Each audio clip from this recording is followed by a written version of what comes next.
All day, every day.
Stephen Muskie.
Tallest UK.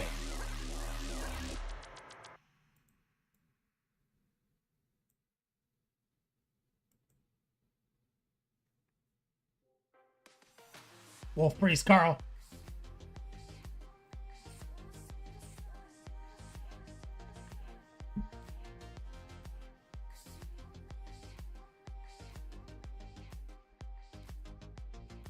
Your man Coil Daddy just gifted a sub to Stephen Musket.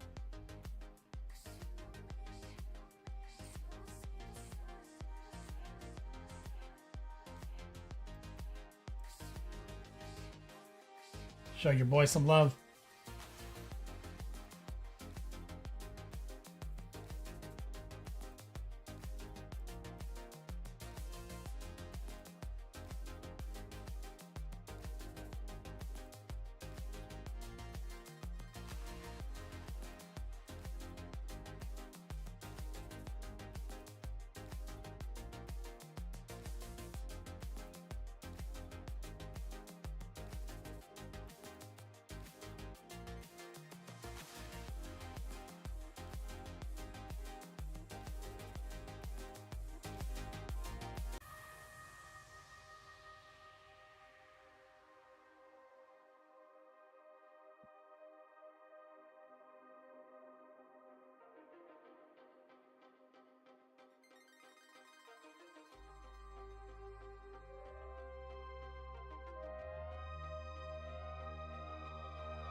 What brings you in here? Stephen Musket.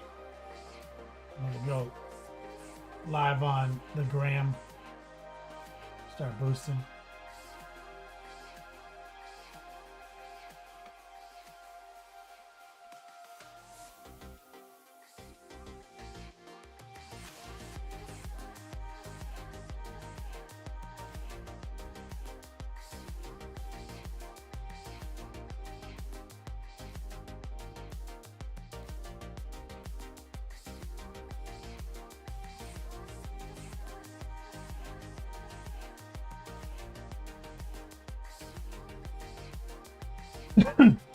Ooh.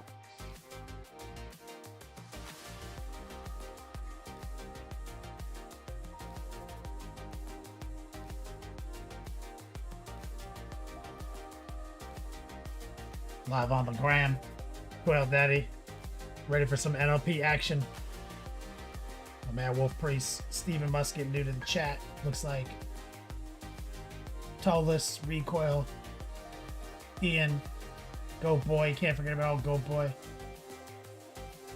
Got some people tuning in on the YouTube side. Muddy Funster coming in for 35 months. Over on Twitch. Charlie over on the gram. Mecha Man, what's up, man? Getting ready to go into that weekend. Hat Baron, what's up? Delta Horse tuning in. Steven says, I've been listening to Long War for a while and watching you on YouTube. The chat is dead on the YouTube. That's right, dog. Fuck all that YouTube nonsense. I got a notification from Discord. I said, fuck it. I'm gonna go down to Twitch. That's what bro, Steven Musket. So, you know, been doing this for Twitch for 9 years. And it still amazes me to this day. This is our 9-year stream anniversary month, where I kind of like abandoned YouTube about 9 years ago. And a lot of people are like, you know, will still find me from YouTube and be like, man, where'd you go, man? I can't believe I found you out here streaming. I was like, funny enough, I've been streaming for 9 years over here. And so YouTube's a ghost town, bro, for me. It's like, it's where I started, but this is where the action is. So I'm glad that you came over to the more thriving chat community. We've been working hard on it. Appreciate you, man. Monster, the free Warhammer, Jim, Rust. Thanks for tuning in on Instagram as we promote the fact that we're live on Twitch in our intro. Got about 9 minutes before we actually start painting.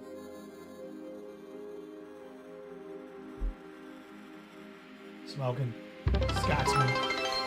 Drunken Wolf dropping bits on the stream, sweet ass. Steven Musket, who just followed, says, I've been watching from the shadows for 2 years. Just waiting for you to paint some Black Templars.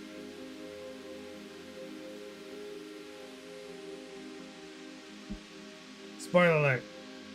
If I paint Black Templars, I'm gonna paint them black. And just edge highlight them up. Pretty much the fastest, most effective way to paint them. I talk about it a lot with my students in my course. I would say like things like Raven Wing, Deathwing, Black Templar, and basic Green Dark Angels are hella popular amongst my students, and so a lot of students come to me with that as their major question to unlock.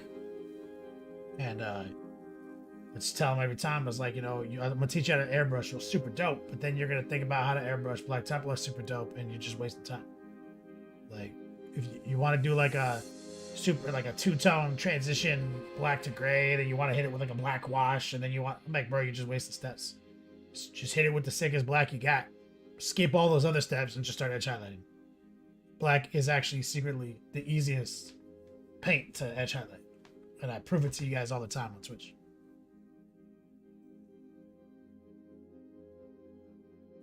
Tamworth, how you feeling, bro? I saw your Facebook update. It says, don't worry, I'm here for the hot furry action. Paint project. Mini. Apollos. What's up, man, over on the gram? Oh, yeah, and satin is a big tech, as Recoil pointed out. I like to use like a subtle satin varnish at the end. Makes your black look neon. Cat the Banhammer, what's up, brother?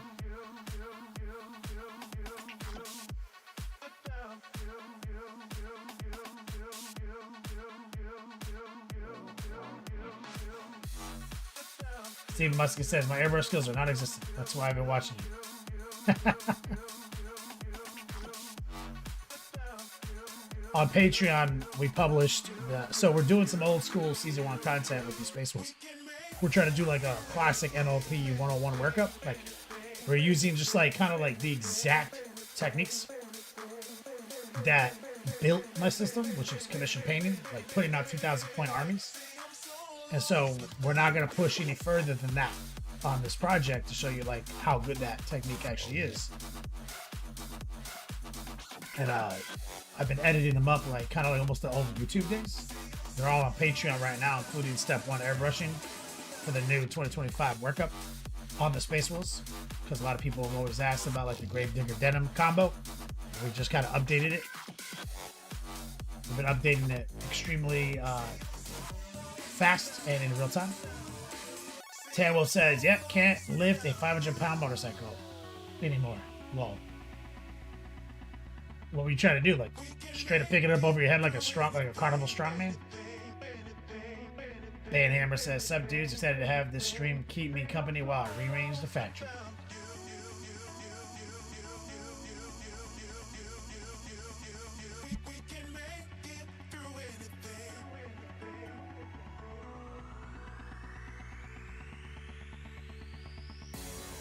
To my Instagram homies, Kilrashi.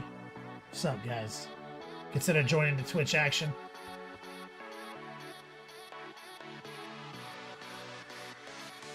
About 5 minutes before we start the show.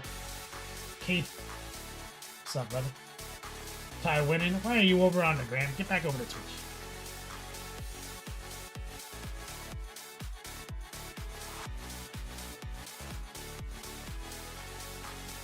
Steven Muska says your tip on a brown base coat.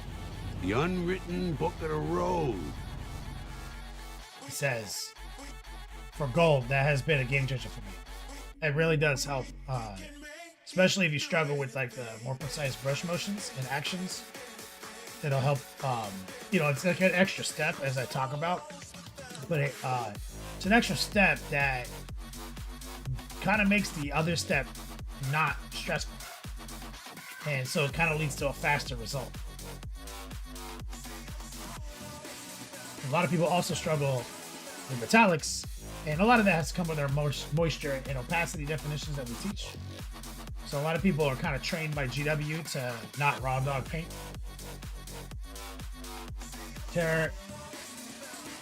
Teraposky, what's up, man? Blinded by Daylight, what's up over on the gram? Mr. Nah, what's up, brother, over on the tube? You holding it down on YouTube for me, dog? Sam Wolf is like, gotta prove myself to the girls. Just gotta lift up a big ass Harley every now and then.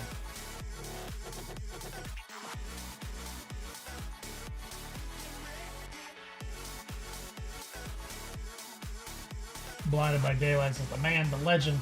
Heard so much from you, bud. Thank you. Appreciate you saying that. Extremely validating, brother. Hope you enjoy your weekend. And maybe you'll be over on Twitch. We're about to take our proof of concept and apply it assembly lines to head takers right now. That's the goal for today. We're gonna get started in about 3.5 minutes. Recoil, what's up, man? You over on the tube, keeping Mr. Nana company. Tam Wolf, that's like the pink base coat for yellow. It's in reference to like the brown base coat for gold. Drunken Wolf just dropping bits. Vermilion Studios, what's up, homie? What you up to? What you painting right now? Blinded by Daylight says, I'm in the UK. It's been a hell of a week. Sleep was calling me. Heard that. I gotta drive to Miami after the stream, so I took a nappy. 1 hour and 30-minute nappy. Gotta go visit my lady's mother. She was in the hospital recently. She just got out, so we made time to go this weekend. About 3.5 hour drive.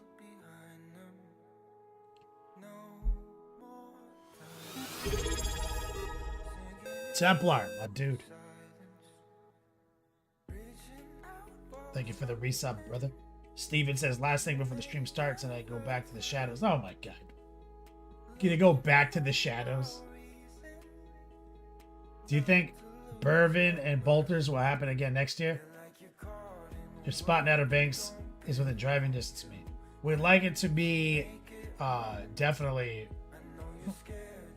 happening every year, and that is absolutely the plan.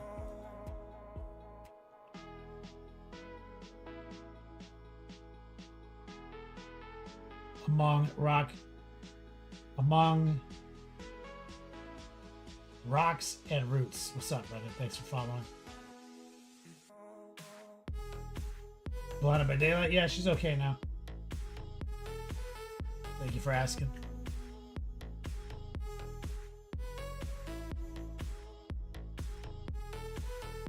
Dinner time, Steven. Alright, I was like, don't go back to YouTube, brother.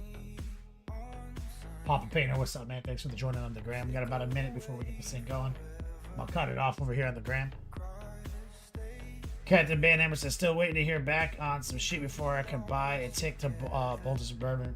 Sadly, won't know until next month. Understood, brother.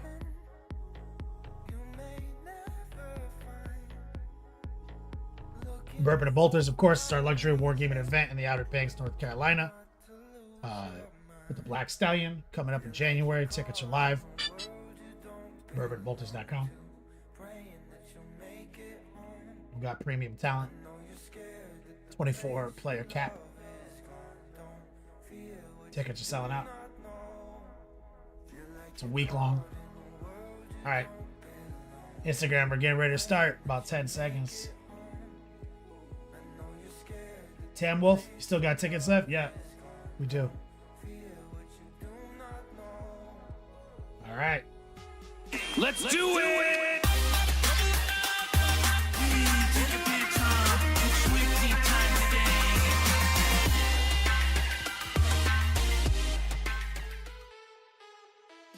Yo, dog, Kenny Boucher here. Next Level Painting, hitting you up on that literal best of all days. Coming to you live from that Beats Lab in Central Florida. We're doing it again. Shout out to the YouTubers, the Twatchers, and the Grammars. Instagram, thanks for kicking it with me. Hopefully I see you on Twitch. Peace out.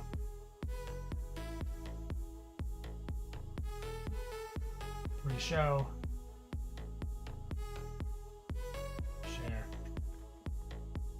You didn't see anything about free bourbon though, Tim? Well, if we have a $400 per player liquor budget. So you're gonna receive an email if you're signed up for like a preference menu, and there'll at least be a full fifth chilling on your bed when you get into the room. And an open bar. But we'll be taking a preference menu so the bar is stocked appropriately as well.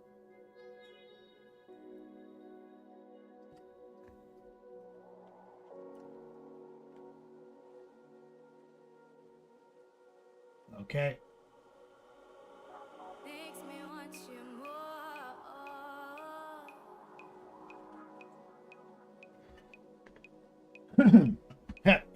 Tam Wolf, you approve? Steven Muska says, what about 5 cases of Bud Ice for the week? There's going to be a mix of beer and liquor, obviously. And we want to take the temperature of our attendees, right? Let's say like Tam Wolf is like, I only drink Johnny Walker Blue. But then let's say Kenny is like, I only drink Wild Turkey 101. And then you're like, I only drink Bud Ice. You know what I mean? We're going to have a list. We're going to make sure the bar is correct with our player budget. And we're trying to put a gift on your pillow in your hotel room for you to. So like if you said Bud Ice or something like that, when you roll into your hotel, like into your fucking luxury suite, there'll be like a 40 of 240s of Bud Ice with like a roll of duct tape.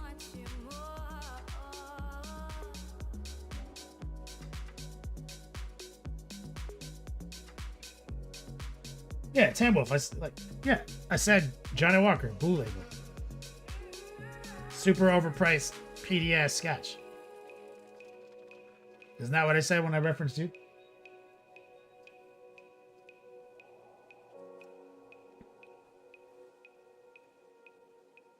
Mateo in chat. What's up, brother? Steven Musket says, so you'll put Jack on your list of preferences. Our open bar will make sure that it's appropriately stocked with people's preferences. Because most people, if you go to an open bar and I have like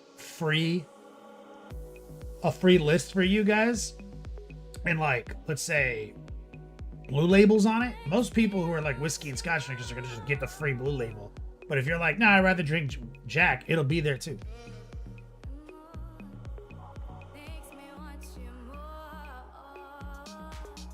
Sormon, the white OG. Steven Musket, gotta rep my Alabama roots. I'll take them 40s with duct tape. He knows.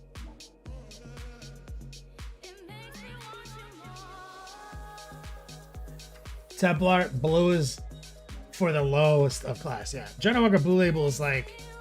Johnny Walker is definitely like... Oh, it's a blended scotch, obviously. So like a lot of like single malt drinkers already look down on it. But like I like blended scotch, but like Johnny Walker, I'll drink it, but like the whole point of blended scotch is to make it taste good. And Johnny Walker doesn't taste good. So I like Dewars, like signature blends of Dewars and stuff.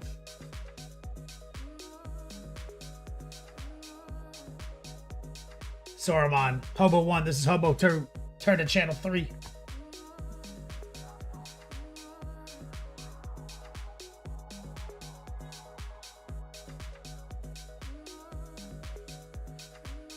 Can't debate him a rum person. See, like some people love rum.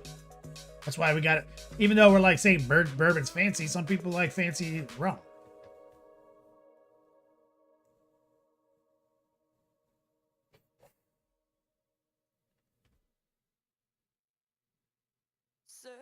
Tambo says, someday I'll have that Macallan 25-year single malt. Wait, am I supposed to get you that? What's the deal on that?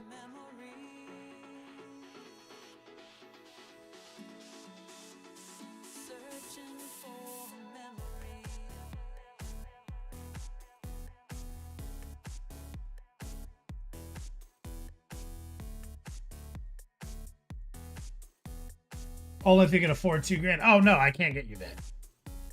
Oh my god. I do like Macallan. I fell in love with Macallan when I was gifted a bottle of the cask strength. I was like, this shit slaps, bro.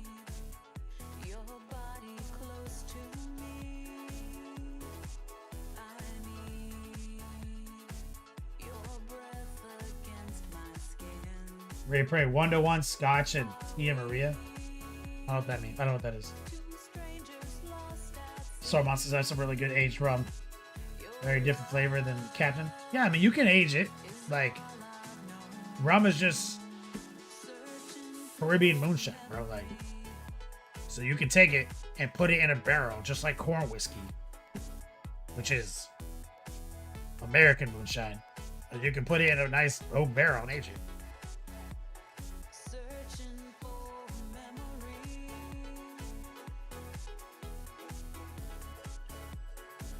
If you don't got time to age it, you might spice it up, you know?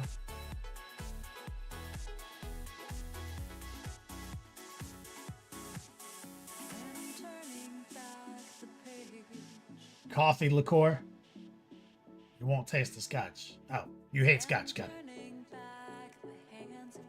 it. Pray. Tambo says I'm sitting around enjoying life. Scotch. You want to get me drunk? Tequila. Good time? Give me rum. Otherwise, amber or red beer. Yeah, exactly, Van Hammer. Same thing with like vodka. Like even good vodka isn't expensive. Because the same thing.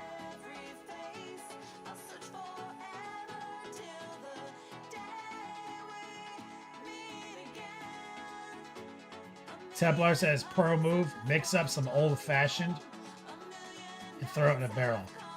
Oh, that's crazy. So people could just, like, ladle it out.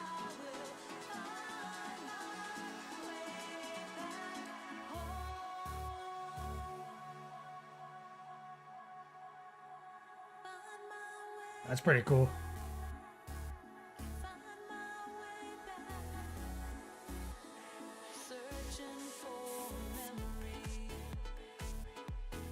Ha! Want your painting to reach the next level? Use rum instead of water. And lick your brush off. Ha!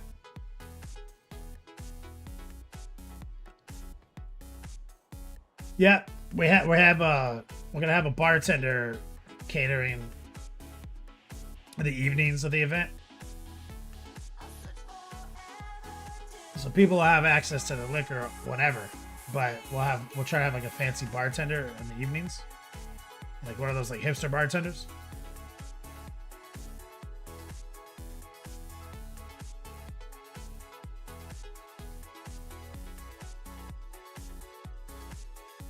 You know, get some smoke and shit.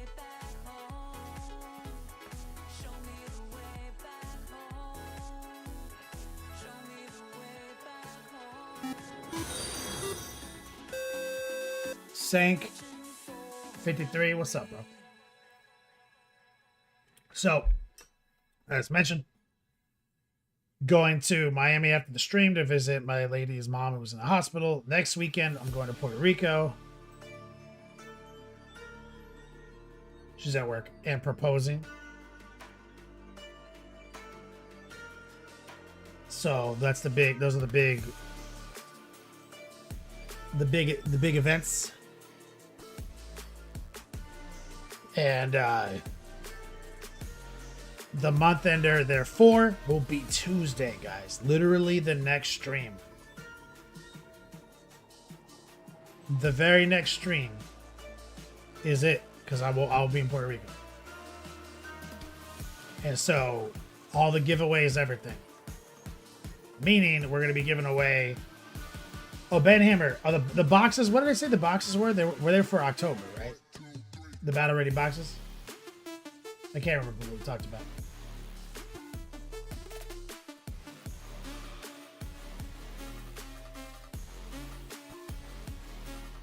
Tam Wolf says, "Oh my God, cracks." Thanks, brother. Templar, yes. I had to check the time.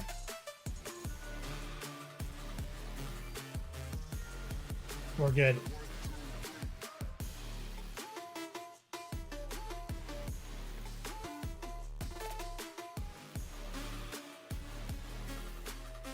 September, okay. Miracle Matthews is looking good. What's up, brother?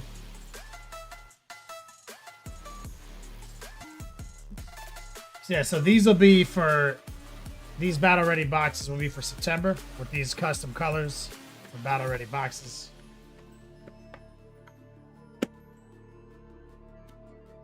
Which slap.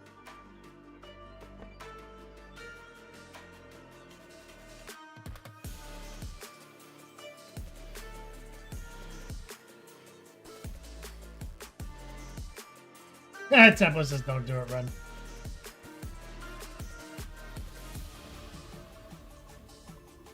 Templar, I finally found the truth in life. Have you heard of Latinos? Look into it.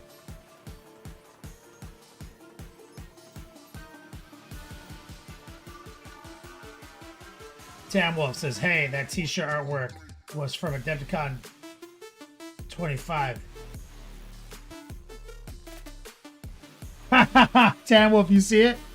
Tam Wolf was there, I think. Weren't you there? Rottweiler took that picture, then leaked it in Discord, and now because of that, it's one of the shirt giveaway options because you motherfuckers are crazy.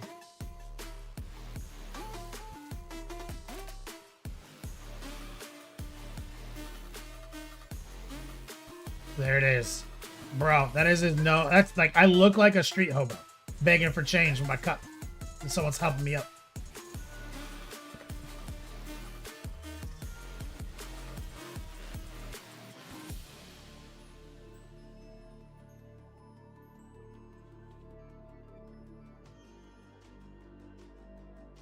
Yeah, Tam Wolf was in the room.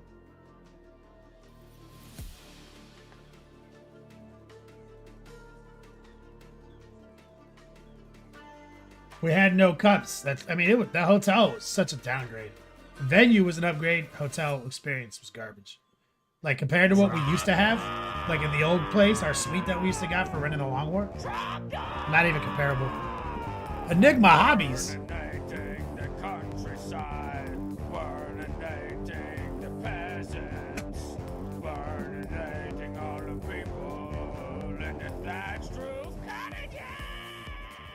I get some love and chat from my man Enigma Hobbies. Have a Og flavor full throttle on me, pimp in da box. Have an OG full throttle on me, pimp in the box. That's what I had.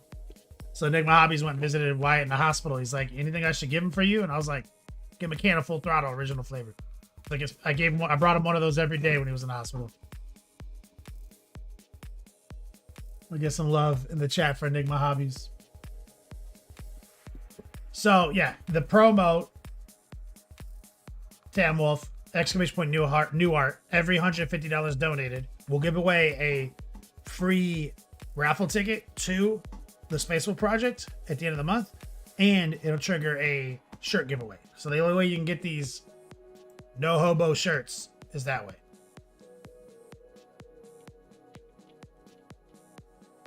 And we've given them out every stream so far. Exclamation point 9 years, exclamation point no art, new art. Now here's the thing. At the end of the month, I've had to think about it. Recoil. Much love, Enigma Hobbies. Oh, Captain Banhammer, I can't wait to see that. Tam Wolf says, as one of the people present, you should just send me one of those shirts. How did you enable the picture? Are you the guy whose hand I'm reaching for? I don't think it is. I don't think you would ever help me up off the bed.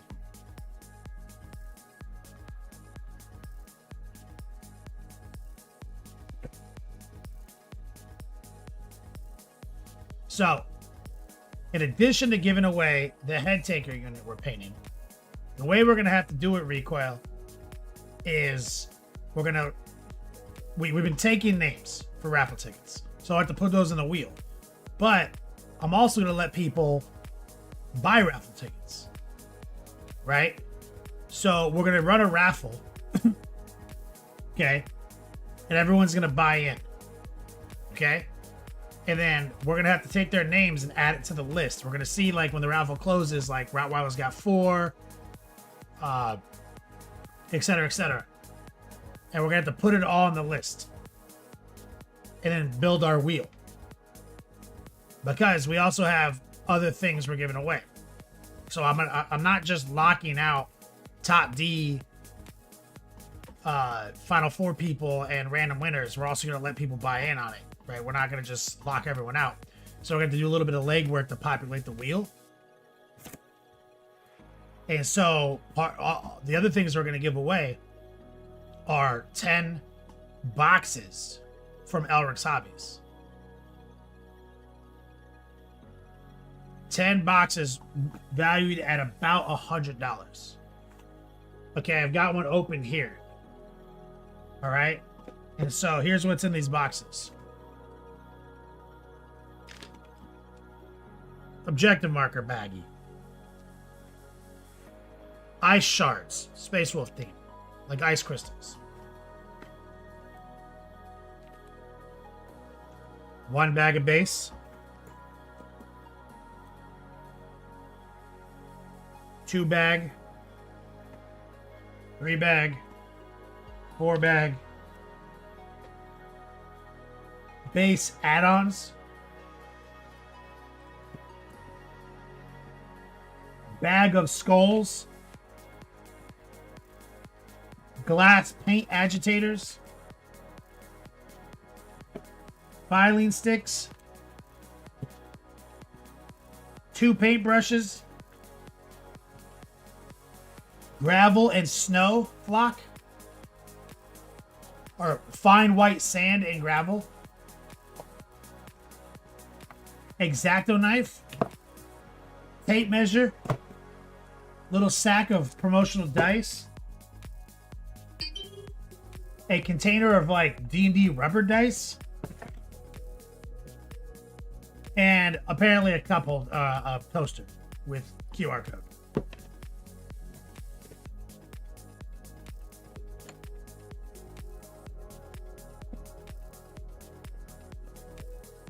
We got 10 of these boxes to give out too.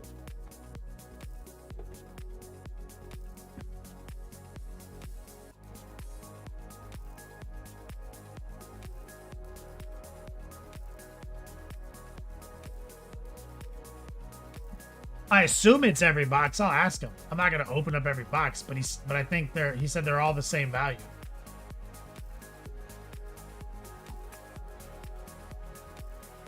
Saruman, where's the dick pill magnet? I don't know if Elrik Hobbies makes dick pill magnets.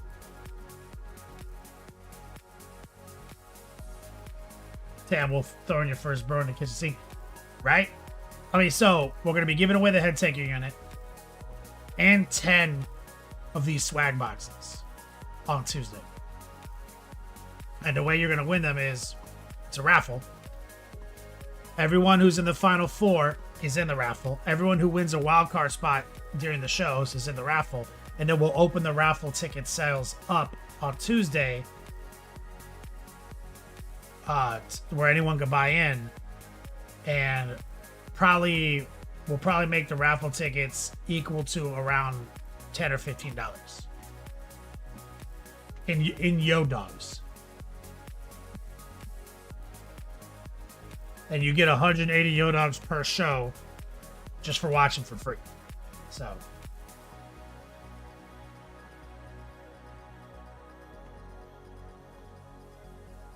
supposed to put dick pills in the swag box, Dr. D says. All right, I'll go to Circle K, get a whole stack of fucking dick pills. Chuck and Wolf says, geez, I make the most absolute worst financial decisions in my hobby. So that's our big updates. That's what's going on. So give me a second. My lady just pulled into the driveway. Let me go greet her at the door. Get some water. And then as soon as I sit back down, we'll start painting.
Looks like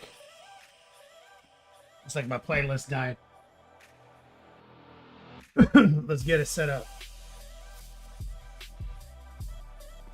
Oh, that's right. Banhammer put up in Discord his bar. I want to go look at that.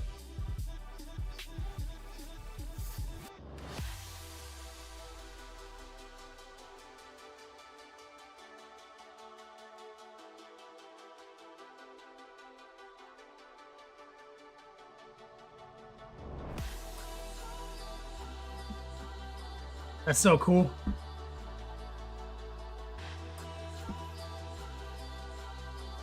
It's a pirate themed setup.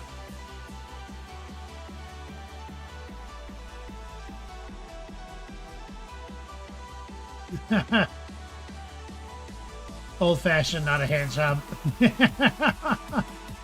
This menu is out of control. Opium free.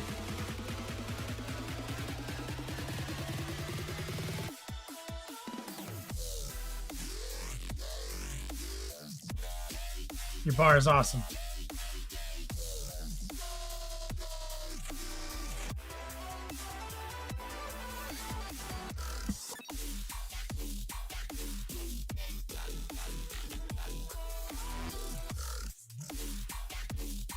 Only had one person take you up an optional acid.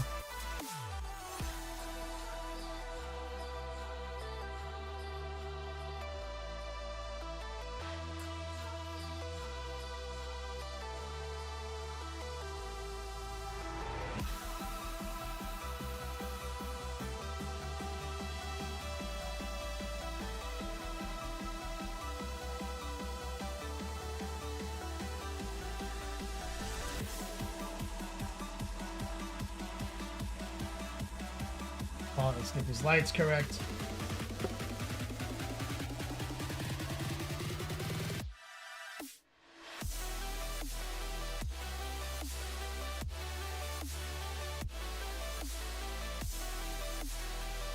All right, there we go. So here's our proof of concept. And also Elrik, he sent me a box with bases and basing supplies for these guys. So that's going to be an exciting project as well. But now that we've got the color workshopped, we can now try to speed run the other two.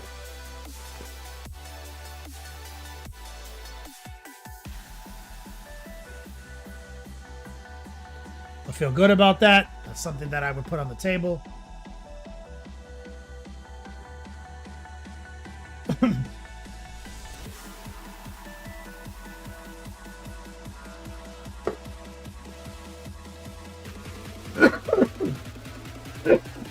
Excuse me.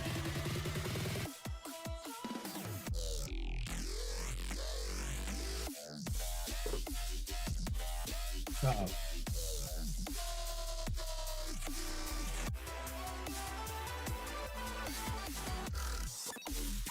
That sucks.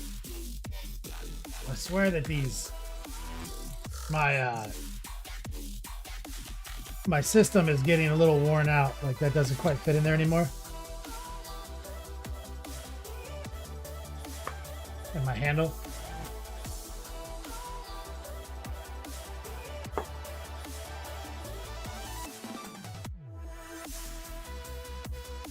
Which is okay.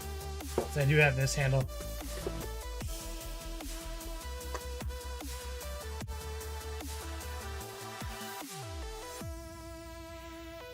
There was a jar behind the bar for donations.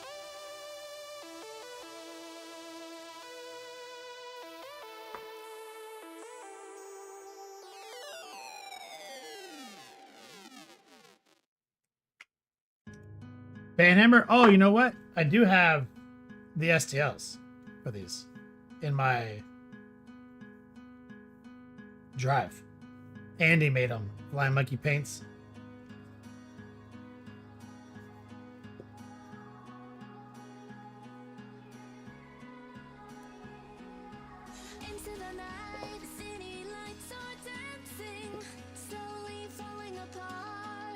Said I can do whatever I want with them.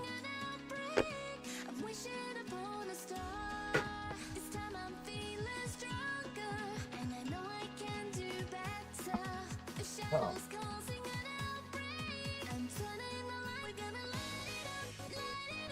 Where's my paper towel? I had like one paper towel left. Thanks.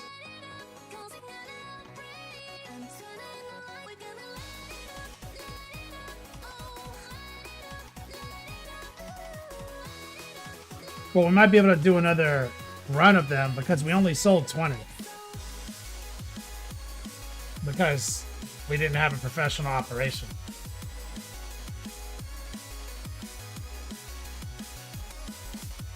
Is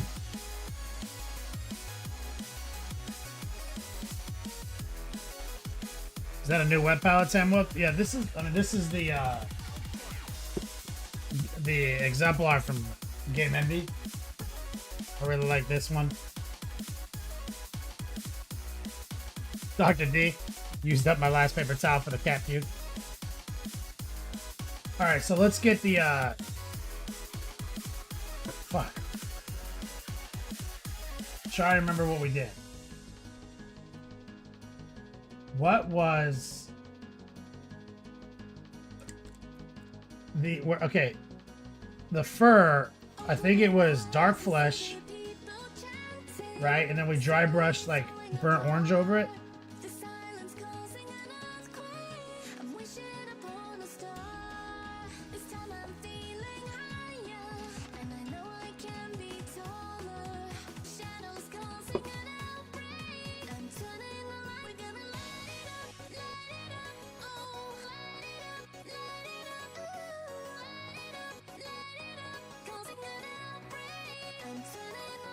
So we're just gonna raw dog some. Ooh.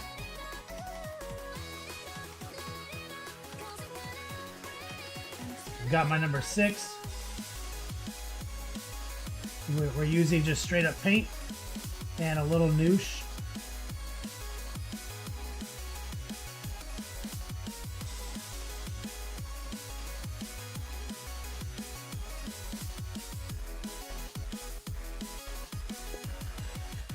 Might need a little moisture.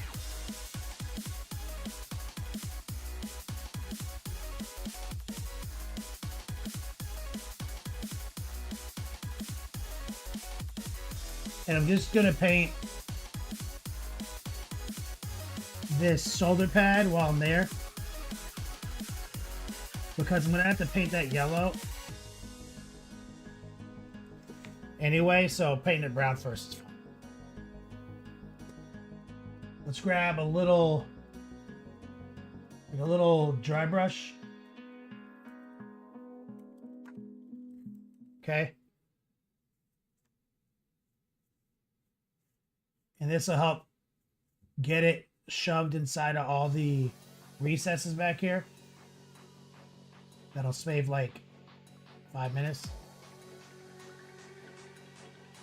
He's got a scabbard right there, that's fine. So I'm just using this to get this like low risk part painted. Recoil's mom in chat. Recoil's mom's got it going on. Back to the actual brush. Where we're trying to be careful using the heart pull and stipples to not get it on his armor. Smooth it out anywhere it's pulling up.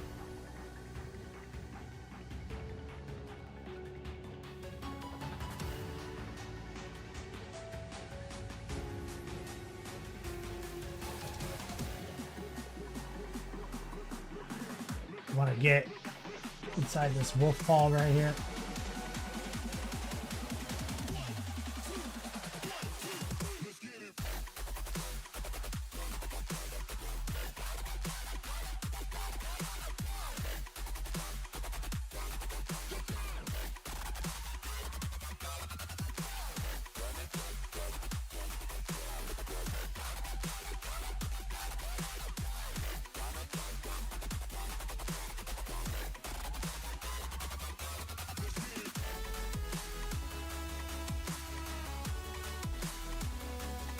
Just using little pokes and prods.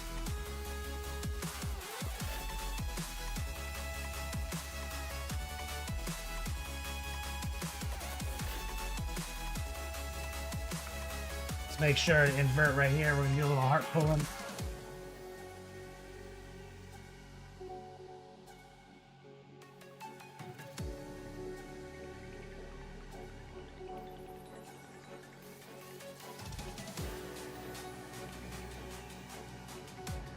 This fur is an incredibly important part of the model.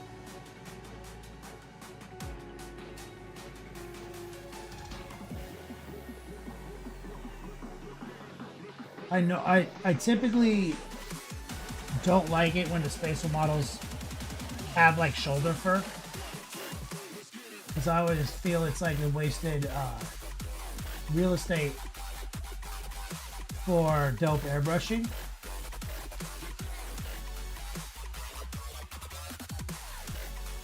Because I'm always looking for the speed hack, you know? But I mean, it is incredibly thematic and cool. So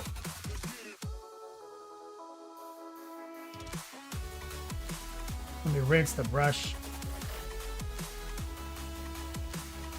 and pat dry it.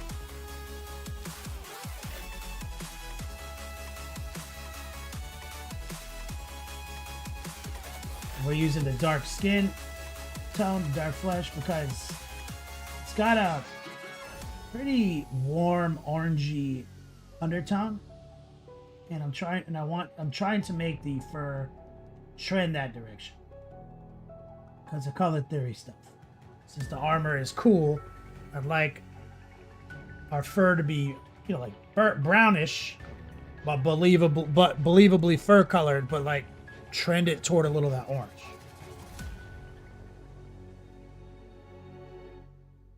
Now he's got tails down here, so we might do something a little different with those, but for now,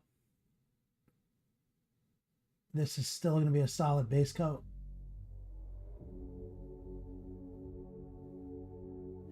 And they've got those kind of like bell caps, where they look like a bell, lucky rabbit's foot.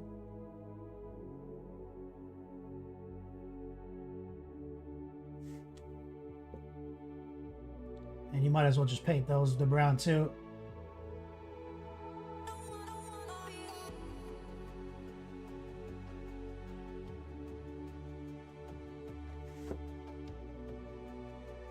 Waste time by trying to subdivide too much painting by numbers into the laydown phase. Only paint by numbers when you have to. Like here, I don't want to get it on the armor.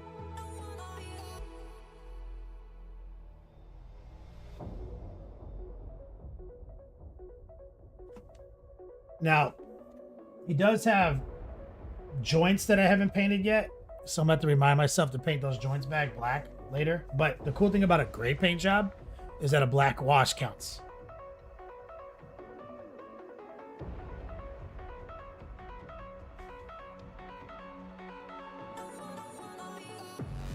All right, that's good.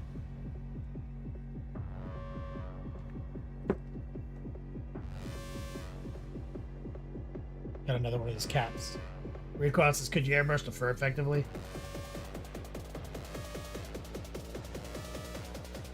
You mean like if I wanted to modulate the fur? Like I would do that on the wolves themselves, for sure. But not so much on the guys wearing the fur, because I feel like that effect mostly breaks down, because it's no longer the shape of a wolf. You know what I mean?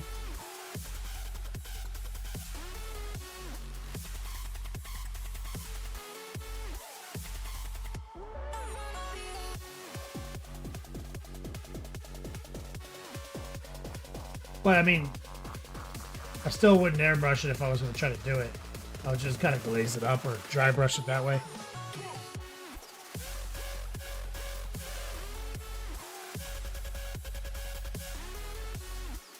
Got it. These Game Envy handles are great because they come with plenty of spares.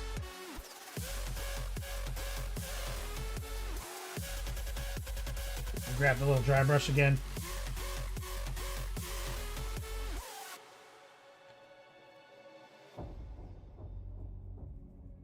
Got a little noosh mixed in.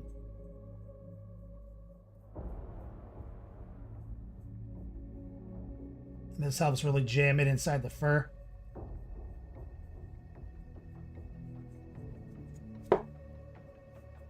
So you don't get bogged down on it too much.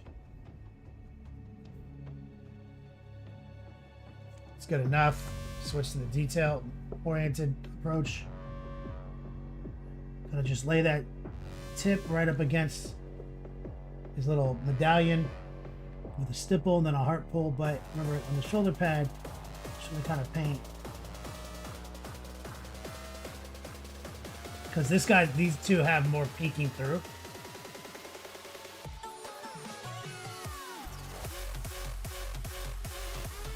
Grab a secondary brush. A little water. Right there. So we get to actually put some yellows down there. Let's smooth this out. He's got an ammo pouch exposed right here. We're trying to paint the leather of his accessories in a much different tone than the brown of the fur.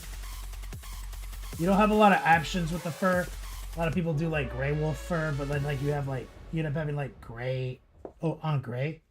So it's better to get a brown up here, but then you don't want the brown to look too much like the leather, which is presumably completely different looking. This is fur, but we want the fur to serve the paint job, so we want to introduce warmth to something that's already cool.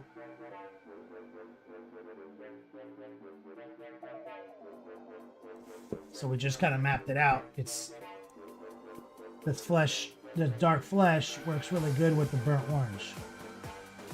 And then I think we use golden brown, which is almost yellow.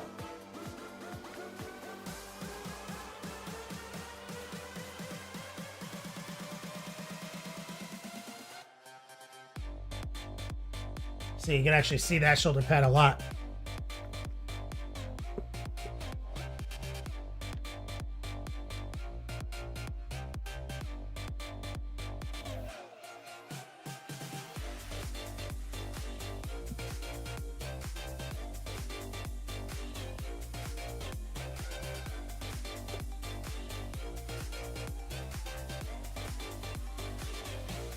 Make sure you have a strong base coat.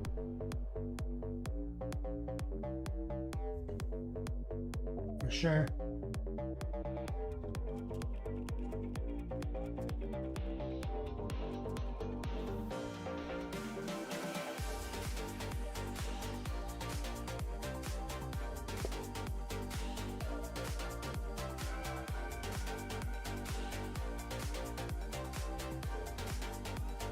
Side of the cape.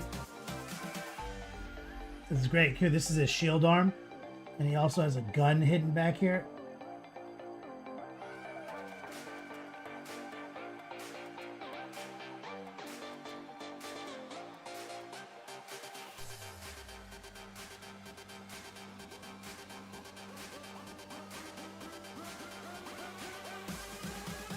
I wonder how much of that we can even see.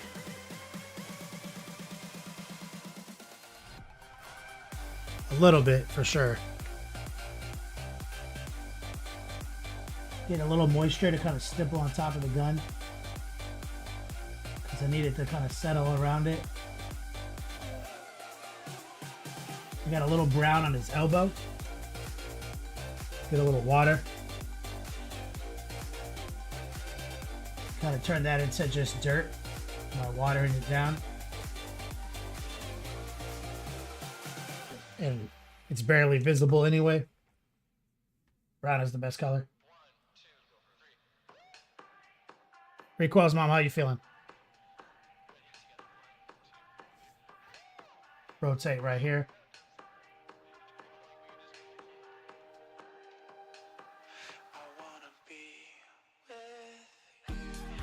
Yeah, it's funny because in our course, when we do glazing, I always have my students prepare a cape, because there's always going to be times when you have a cape you have to paint and there's no way for you to sub-assemble or airbrush it, and now you're worried that your cape's gonna look like shit because your armor looks so good because you airbrushed it.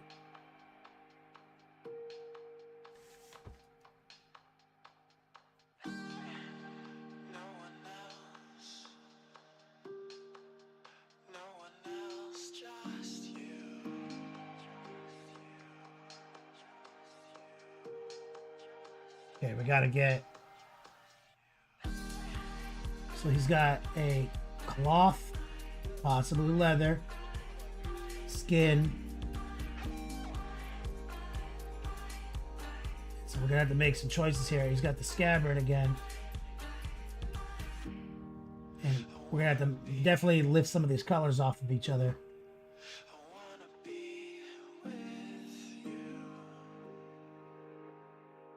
Using high opacity, some moisture, mostly coming from ambient wet palette moisture, and a little noosh.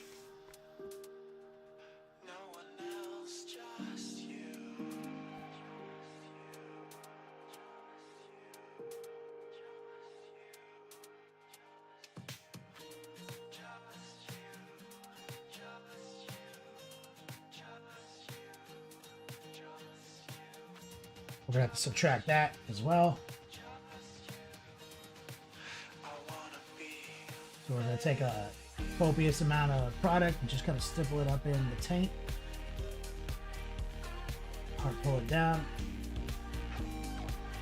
And a little on his boot again. This is why brown is the best color. See a little speck right there?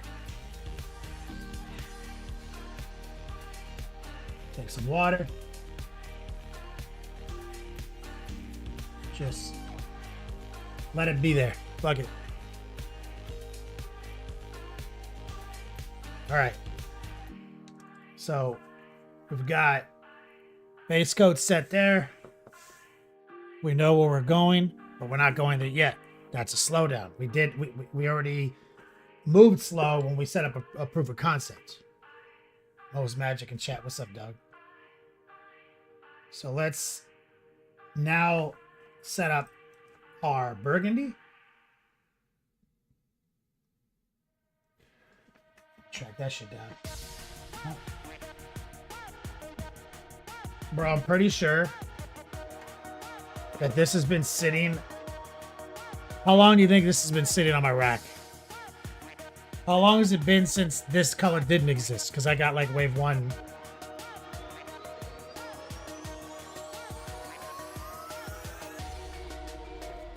I mean, look. I've got a dark bronze I keep forgetting I have.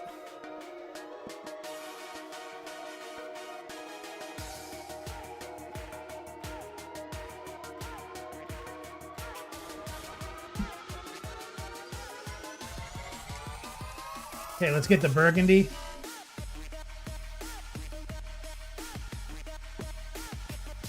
Right there. We've got the Dauntless #1. Their budget set. Little noosh.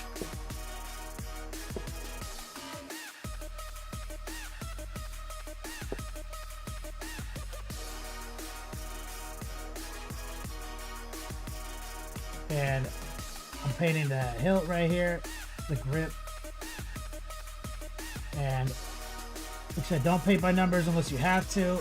Speed hack, so don't worry about it getting on the part of the axe I'm gonna paint later. And just don't get it on his hand. You see? You gotta know how to accelerate. Painting by numbers only when necessary. Right there.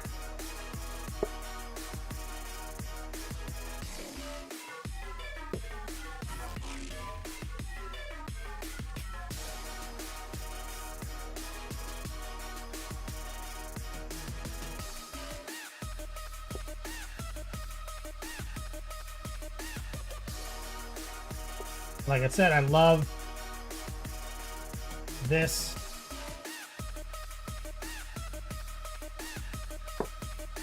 Color for some reason. I don't know why. I just love it so much for painting grips on weapons. I don't know why.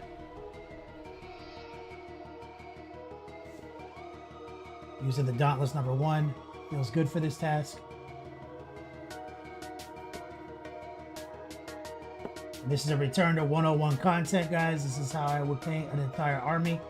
When I was commissioning days. These are the exact techniques. I'd sit down, I'd be like, we're doing all the weapons today.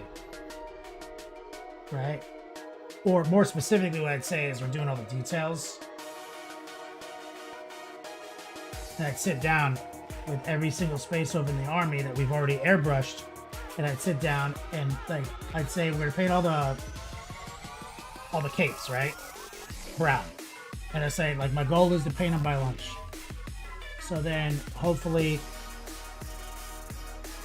I get all the brown down on everything, you know, and it's lunch, take a lunch break, come back, and then it's all other details. But let's say as I'm going through the details, I realize there's no way I'm going to get to like the axes themselves.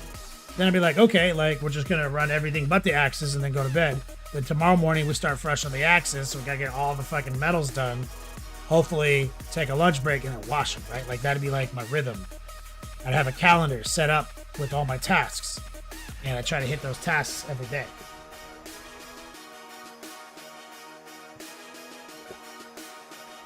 Eight, 10, 15 hours a day sometimes. I used to fall asleep at 2 in the morning with bottles in my hands, like for 6 years. Designing this philosophy, this course that I teach. So now, the leather itself, we made it similar to the grip, but different than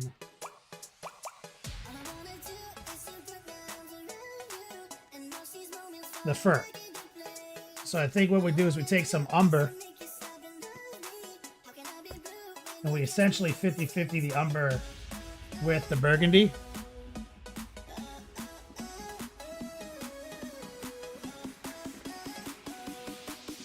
And then we go back through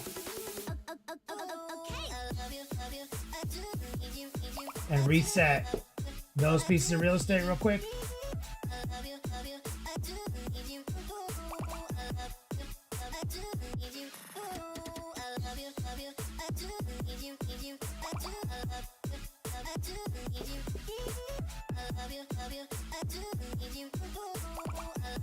And also, again, you don't need to paint by numbers. It's actually faster just to paint the little pistol grip and ignore it right now. Especially if you know how good brown is.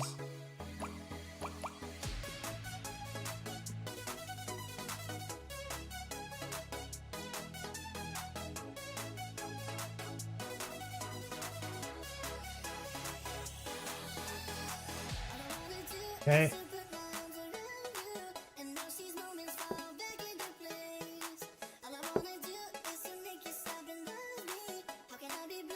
Switch back to the other one. This is 101. I haven't done this in a long time, guys. Some brown, some burgundy.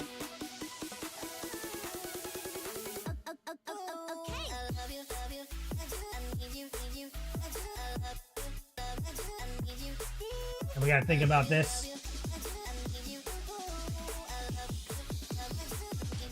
So what I'm gonna do is I'm just gonna go ahead and paint this too. This tabard.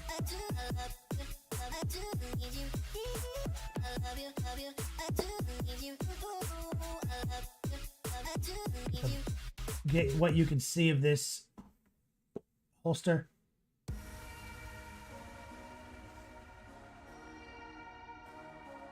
I'm not even gonna bother with stuff behind the shield.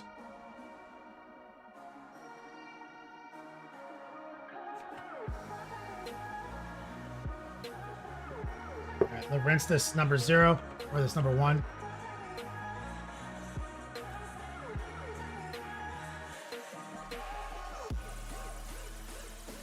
We're gonna go down to our detail brush. Dr. D, what's up, man?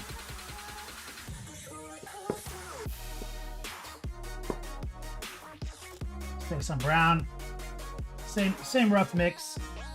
And we want to get. Man, is there a fucking no? Okay.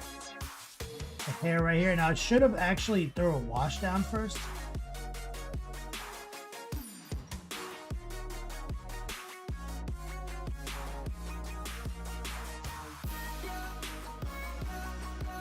There's no rule.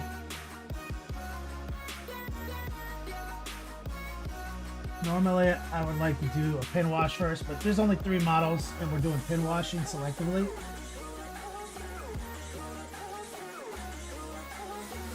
So I'm not too worried about it.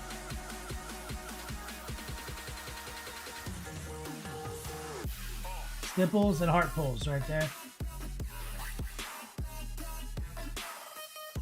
Now there is like a hair embedded. It's been a long time since there was a hair sticking out of one of my models.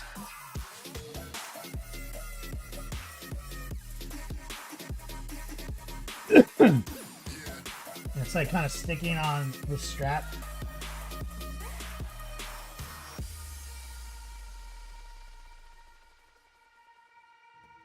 Let me get a clean brush.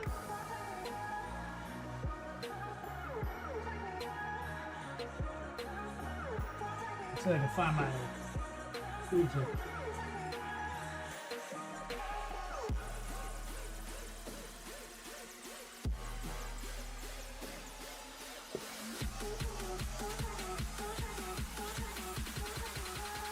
Probably need better tweezers.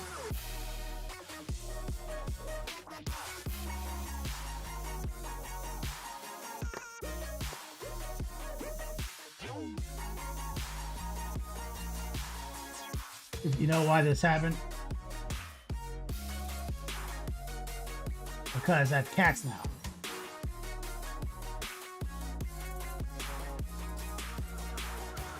I see it.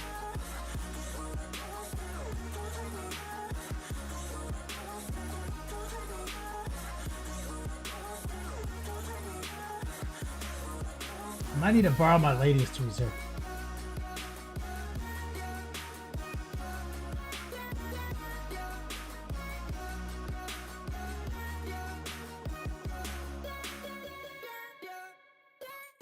I think I almost got it off.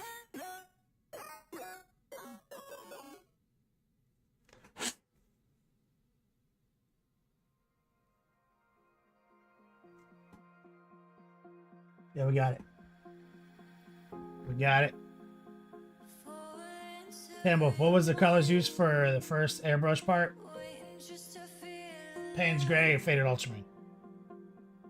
Yeah, now that I have cats running around this place, bro. So I think we were using beige gray for the leather as well, which I'll come back to. Let's get this other one.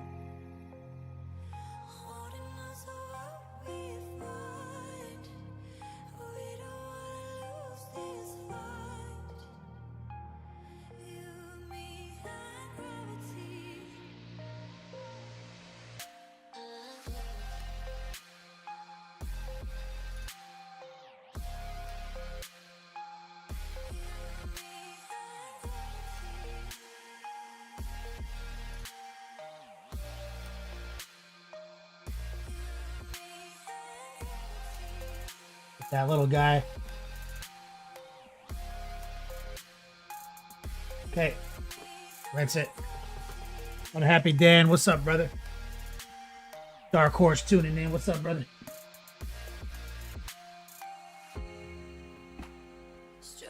Sure it wasn't one of my skanky beard hairs, Tamworth? I mean, could have been.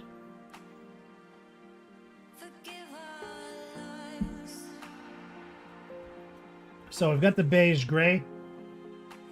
Add that to that mix that we made earlier.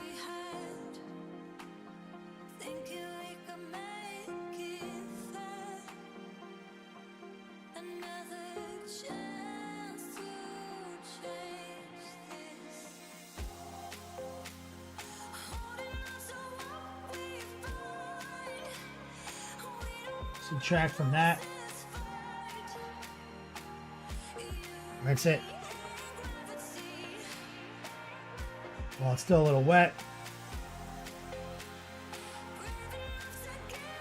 Bring a little bit more in. A little noosh.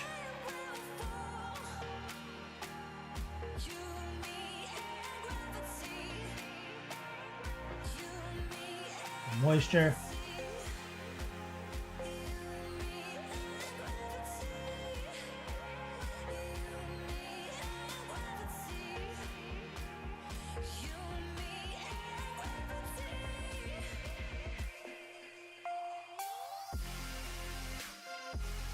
So we want that to have a little bit of a different look.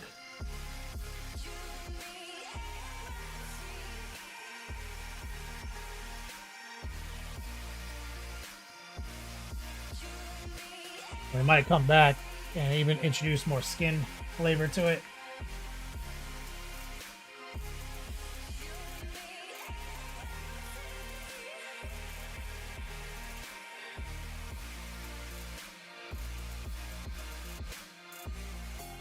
there is a piece of bone, a tooth hanging off the end cap. I'll paint that ahead of schedule.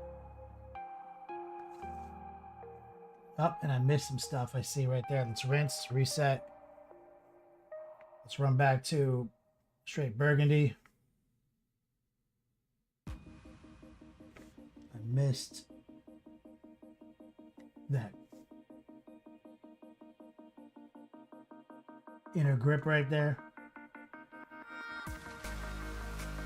Okay, so now we're just plucking out these deets.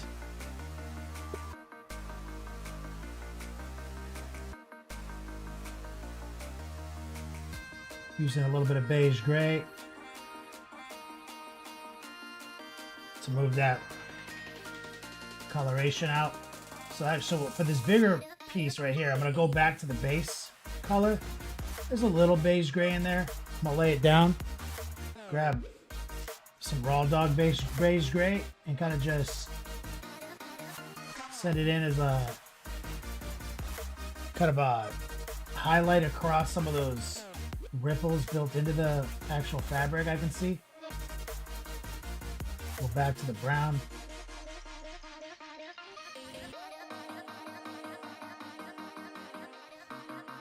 It just put that kind of two-piece coloration in, and while it's still just a little wet,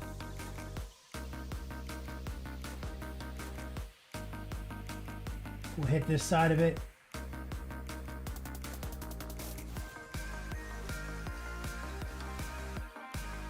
So that way there's something going on there, but you're not really going to see a whole lot of it behind the shield. I just want to make sure if you do see it a little bit, it looks okay. Same thing with that piece, even though the backpack's going to be right there.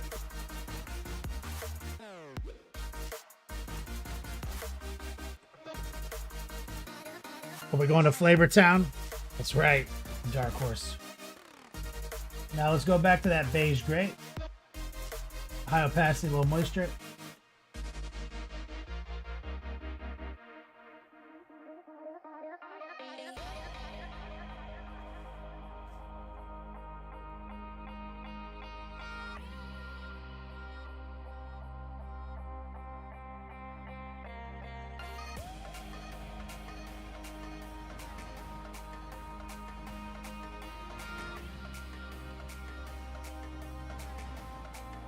Maybe get a little of the brown.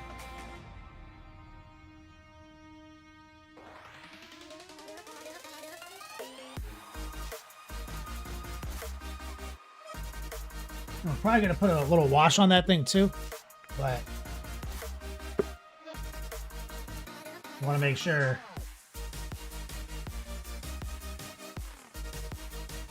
it's a little brighter before you put a wash on it.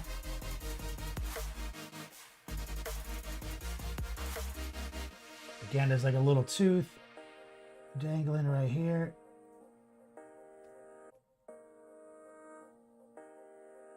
Like a little glyph.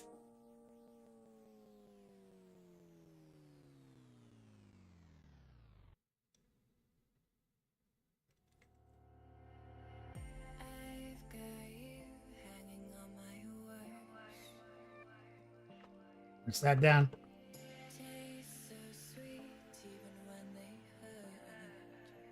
Okay, getting base colors. Let's just take some beige gray.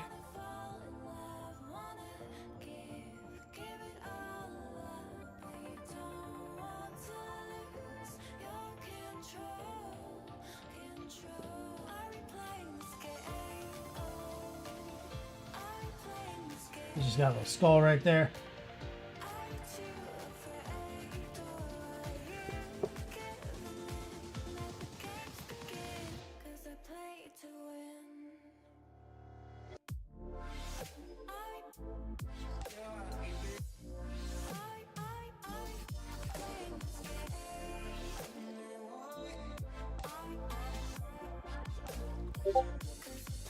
That's good.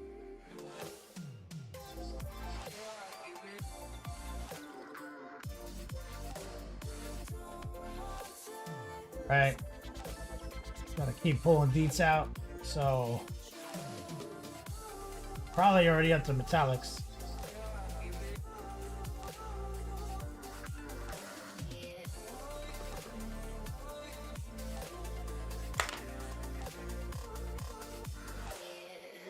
So before we do metallics, might be smart to dry brush the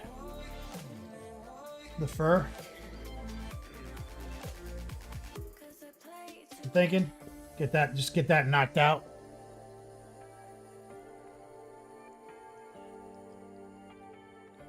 Since that's a big part of the workup.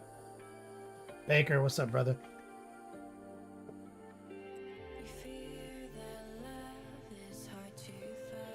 So we got to get back to this.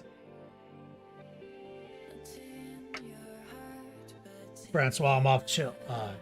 Chill with the homies. My doggo wants to hang out and watch you. So, shout out to Francois's dog.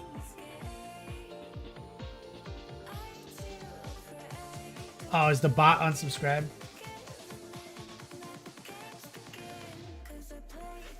So I'm gonna resubscribe the bot here in a minute.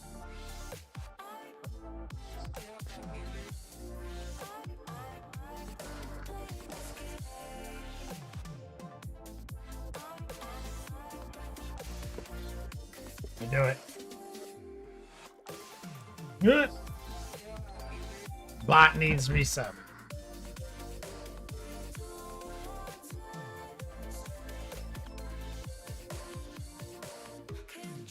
You go to Twitch.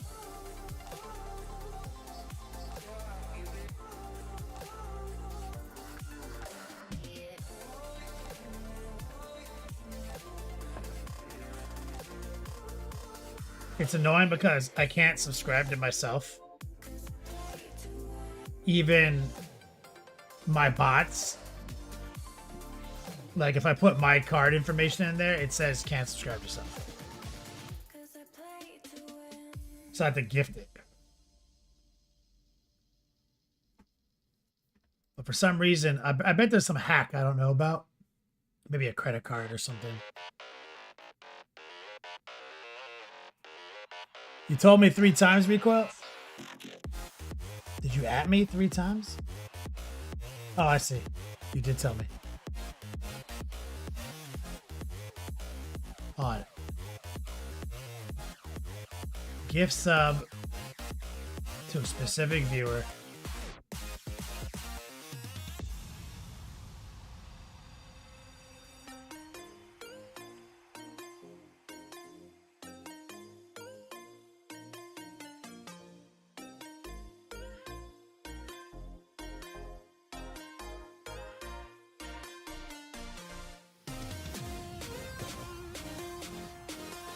Oh, I'll do it 3 months. There's a 3-month option.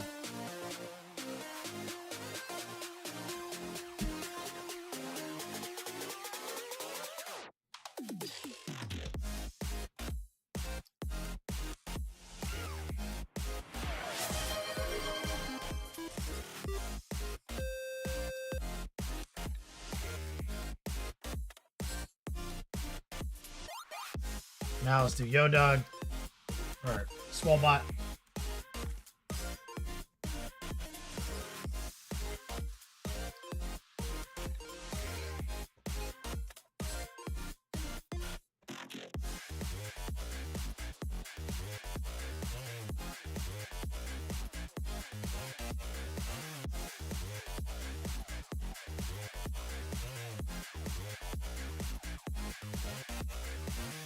I'm gonna gift him 3 months.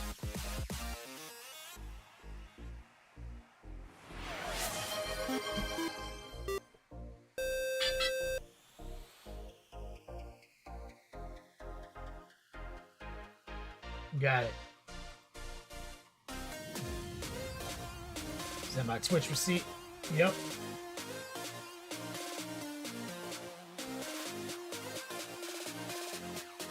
We're doing whips yet? Well, we could if you really want to. Are there whips stacking up? There's no whips in there.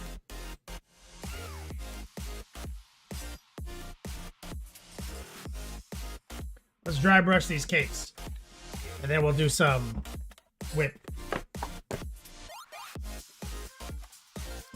Saruman the White OG.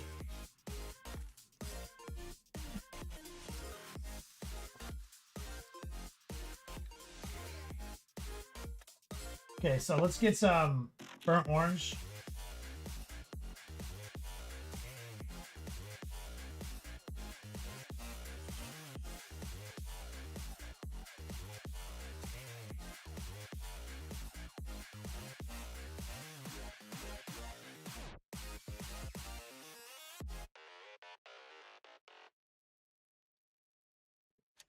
Am I doing this right? I feel like nothing's happening. Did I mix the two together? Do I need to get all of it out? Down from the heavens, descended Chuck Norris. Maybe I'm using too big of a brush.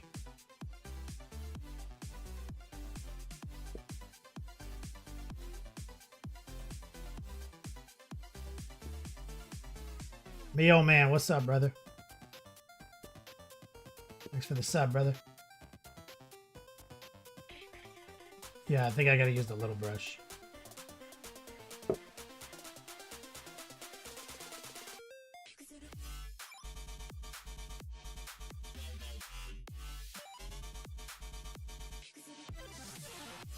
Yeah, that's just cached. That's not gonna work.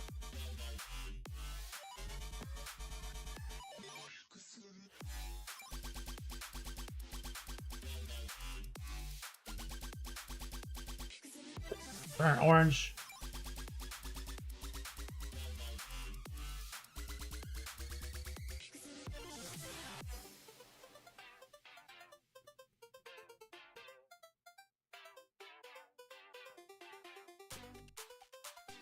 I think I gotta be a little bit more aggressive, yep.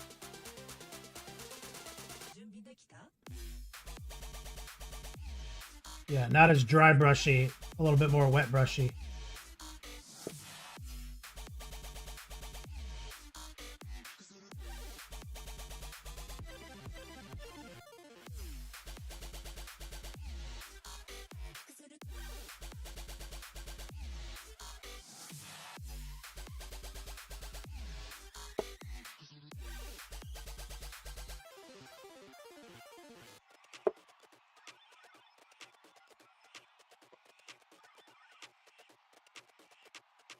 Baker, am I doing this right? I feel like nothing's happening. My wife. That's what she said.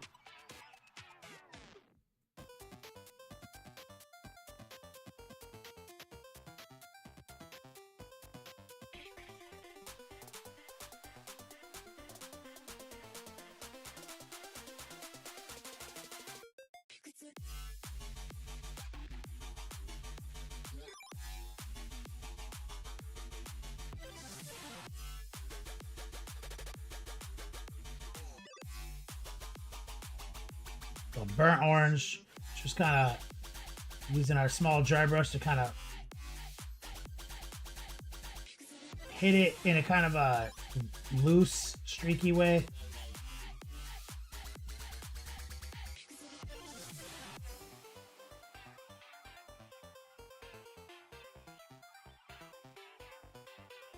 Now we need our golden brown.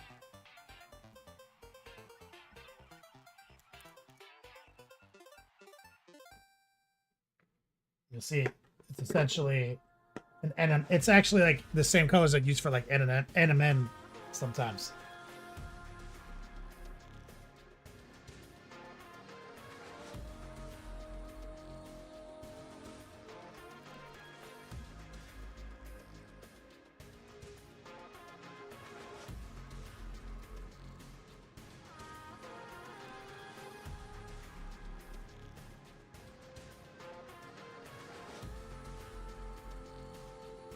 Going against the grain.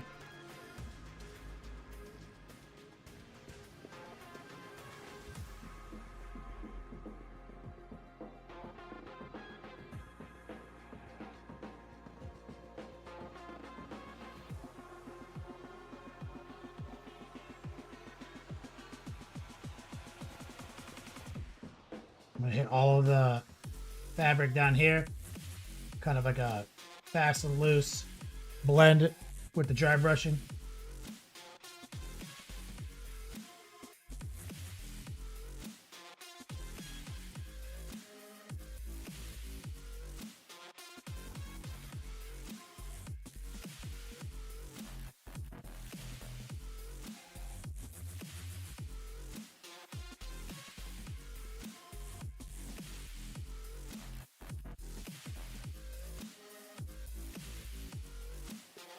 chill.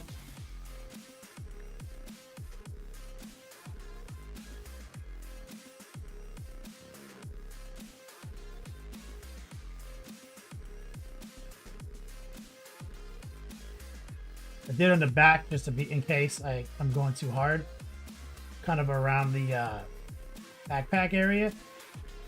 So if I make any mistakes, it'll be covered before I move into the more delicate area.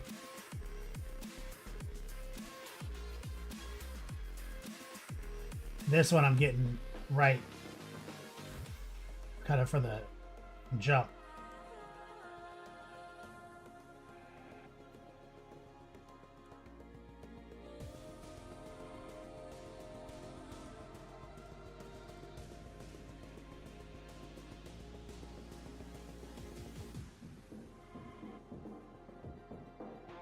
Set that down here.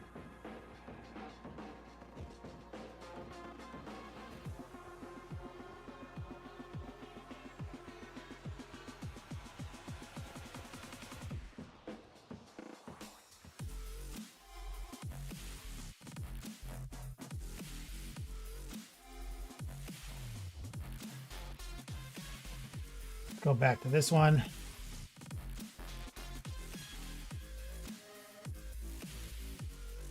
Delicate.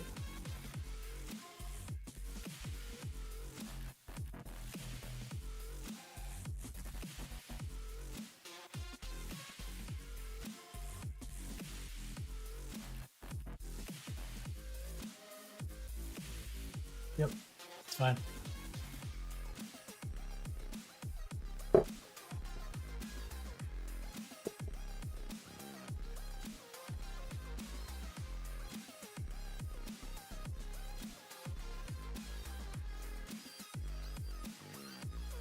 Just gonna run it across these wolf tails right here.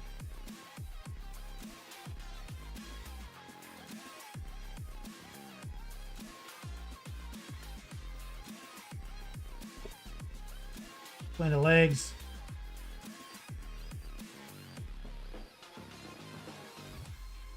It's good enough.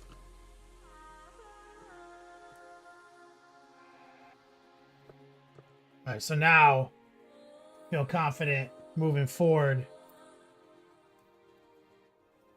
But what I would do is I would take like a bigger, kind of more frayed number 6 that I have. Use this as well. Sort of hyper dry brush right here.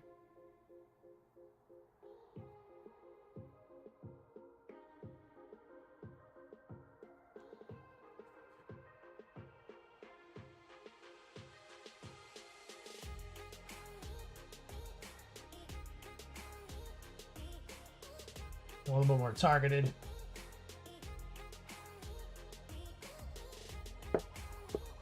I might even go back to the first guy and do that.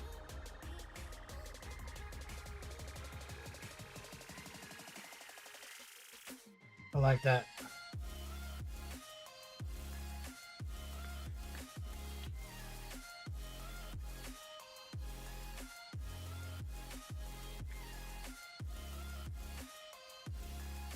And probably for, like for these wolf tails, this might be like, it's kind of like what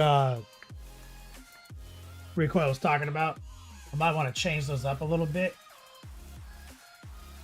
to be kind of brighter at the tip or at the tops. For example, like I might want to go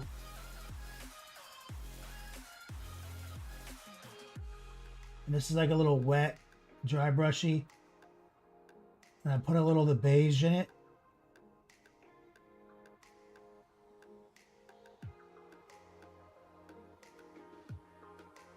Where they're a little bit brighter at the very core.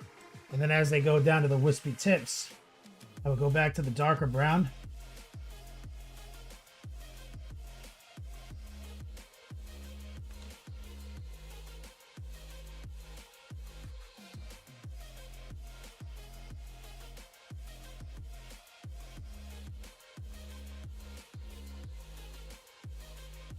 And then put a little bit of black at the very bottom, just to give them that kind of like what you expect to see. But I'm pretty happy.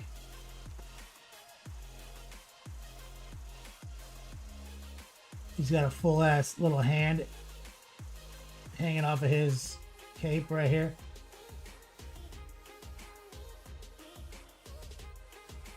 So are they like not tight with wolves? Like they seem to be completely decked out in the course of wolves. I was kind of worried, wondered about that, and I wasn't worried about it or anything. But I'm like, I always felt like they were more like druidic with their relationship with nature. And then I'm like, no, they fucking just don't care. Cause like that could be like this dude's grandpa, right? And maybe that is druidic. That you just walk around with grandpa's skin hanging off your body. And I'm thinking, you know, like ARPG druid.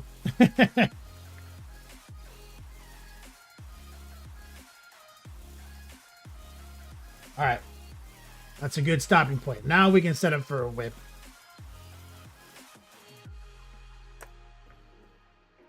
Tormon, the white OG. Let me get some love in chat right there. Go boy, you can't forget about him. So now what we're doing is we're taking our proof of concept for the project. And then we're rapid fire and applying it to these two guys. See? Look how fast it goes. Using these exact techniques I used in the Beats Lab for 6 straight years as my sole source of income, painting 2,000 point armies every 2 weeks. That was the goal. So the 101 technique literally can paint 2,000 points every 2 weeks.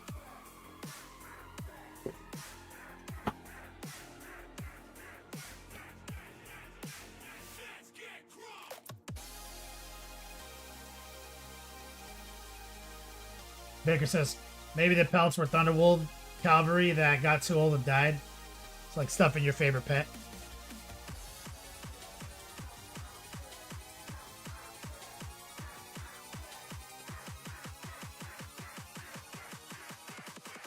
Yeah, or maybe like the relationship to wolves is more like wolves are hella badass and we go fuck those things up. Like we tame them, we run them. They're like our pets now. Like fuck these things.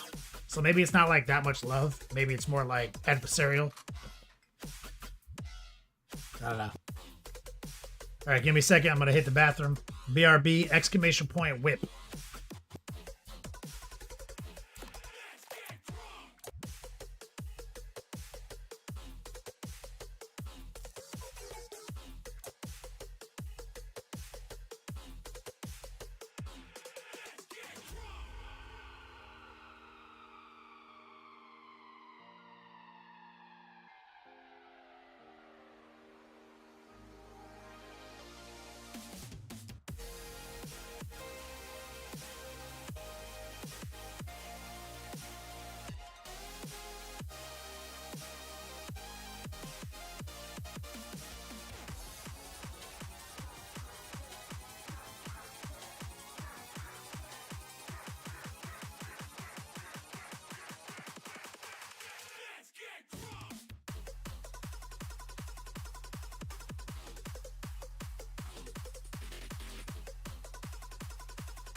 All day, every day.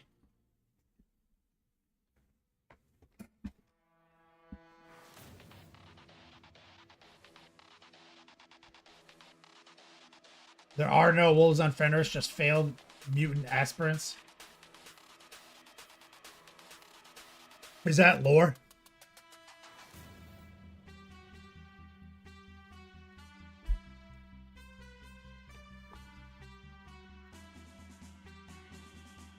I mean, I've heard that. That's like, is that like a joke like Dark Angels or Chaos? Baker's like, yeah, I'm a badass. Check out my wolf pelt. Also, my 2004 Honda Thunderwolf. Baker over on YouTube. Heavily implied lore.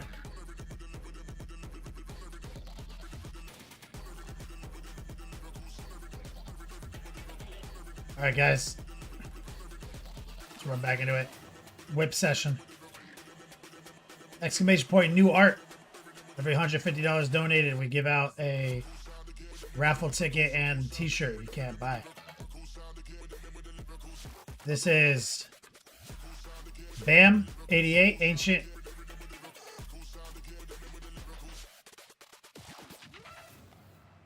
Captain JPI Jetpack. Is that what that is? Captain Chaplin 80% finished Dreadnought. Oh, Steve Musket. Oh, this is his Templar.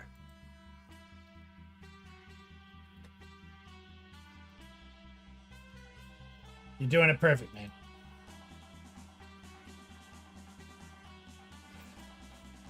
Perfect.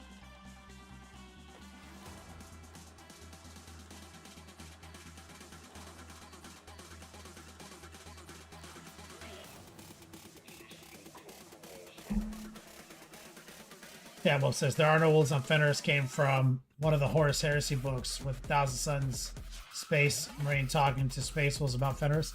So it was deliberate. It was an insult.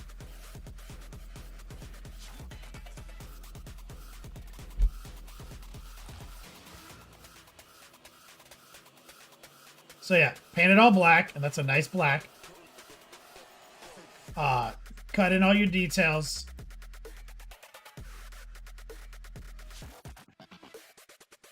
And then clean execution or wash.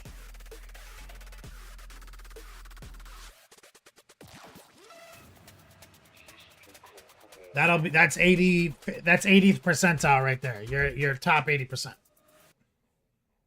Or top 20%. Either way. And you don't even need to do an edge highlight. Though I would, because it's easy, but if you're scared of edge highlights, you can do subtle dry brushing. With a small, soft, round dry brush, you just get your black, the same black you already put on the models. Get like a touch. I would use blue for this, or just neutral, like a drop of white, and then make a gray that's so dark it's barely not black, and then just like subtly dry brush up against the ridges and like even the soft rounds, so it's barely there, right? And then just do that a few times very gently against the grain. Just a couple zones, hand, shield, really try to catch the edges. Walk away, 88th percentile, you know? Or if you want to get really gangster, you can do that same thing with the dark metallic. So it looks like it's chipped. Really just barely brush against the edges. But you can do a lot. I mean, you should have done all that before you cut the details in. Honestly, if you were going to do it. So now my biggest recommend would just be edge highlighting.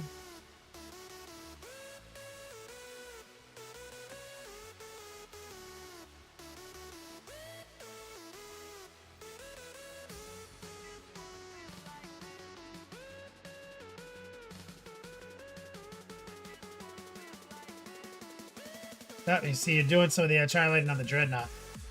So the big mistake you're making is it looks like you're going too far too soon. You want to establish more respect. Just like with the dry brush analogy. You're coming in there trying to edge highlight black with this like gray blue. You should take that gray blue and just mix it with the black. And make it barely gray, blue, black. And do all your edges. And so if they get a little sloppy, they just kind of hide. Fail rate mitigation 101. And you can do them really fast and loose. Ghostly. And then just catch a couple of the sharpest edges with this actual mix you used and just be really careful, right, on some of the sharper edges. That's the respect methodology from my course that I teach. Exclamation point class. Tam Wolf says it's heavily implied that before Space Wolf, Legion took Fenris. As their homeworld, there were no wolves on the planet, and a big badass dire wolf that ran around on the planet. Planets are failed space wolves who couldn't adapt to the gene seed. Huh.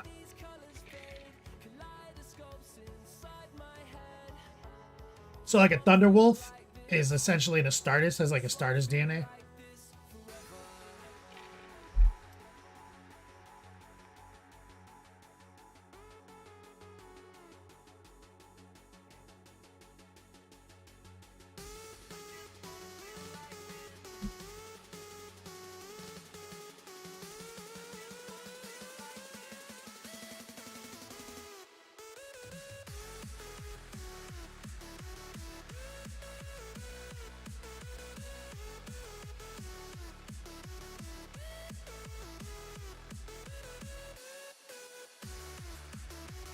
Great job, Steve Musket.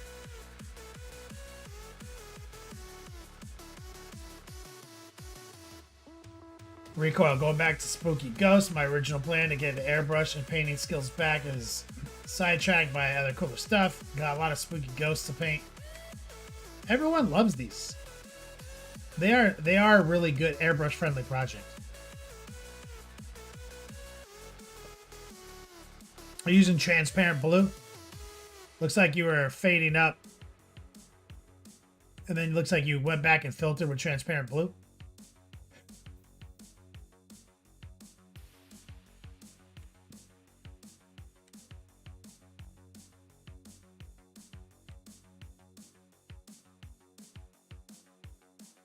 Did you just hit it with white and then transparent blue? Was that the goal, like white ink or something? What was your tech? Big fan of electric blue, you know. Steve Musket says, "Gotta get into the class. Thanks to the feedback. I get scared of dry brushing. Don't want to mess up the details." Yeah, dry brushing is actually like one of the first techniques we learn. It's baby's first painting technique, but a lot of people never learn the right way to do it. Is the problem? So it always looks like shit. So it's about my syllabus. Steven is all about the right tools for the job and technique. It's a technique-driven field. All art is technique, honestly. And so a lot of people, they go to art school and they don't learn technique. They learn like theory and shit, and they just survive on their raw brute force talent that they develop through repetition in their own laboratory, you know? But you can get any hobo off the street painting 80th percentile in like about 5 hours of contact with technique.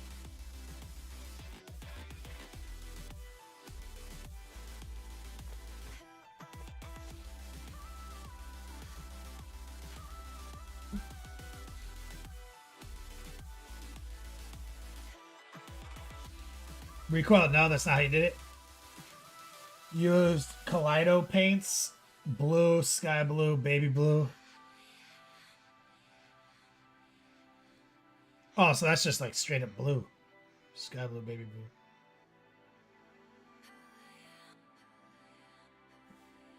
Yeah, that works. You probably could, I mean, go on a journey. Art is dope. But you could probably stabilize this work up with just white ink. And then, like whatever that blue is in this paint, just like lower the opacity of that and just like filter back over the white, and it would be super close to this. It wouldn't have the same hue shift, but that blue is so saturated it probably could cover the gaps. It's super deep blue. It's a great blue.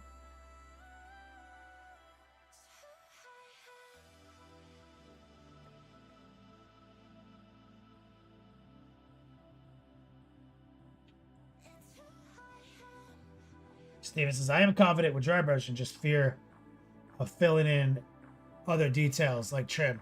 That's why you gotta do it first. So like it's too late. I mean, I agree. Like you should have sprayed these guys black, done the dry brushing, cleaned up any mistakes, and then cut the details in. So now what you need to do is actually highlight. Uses the same fundamentals, theory-wise. Completely different brush pressure techniques and brush control techniques. I say completely different. That's not true. Edge highlighting is high opacity, low moisture. Dry brushing is high opacity, no moisture. They're similar. They both are usually about making the bright stuff brighter.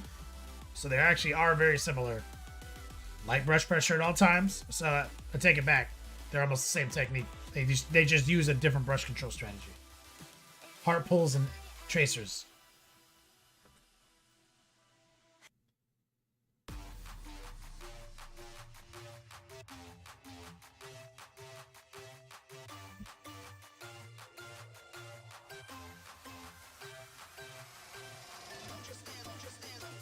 Yeah, these are beautiful recoil. Love that blue. Menacing. Saruman.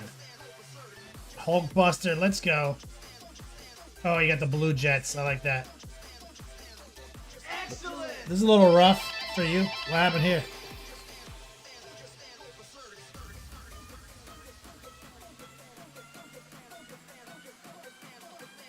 Walt Runes over on YouTube. Thanks for the sub. Is this just like iPhone, or did this get textured in the primer state? What happened there?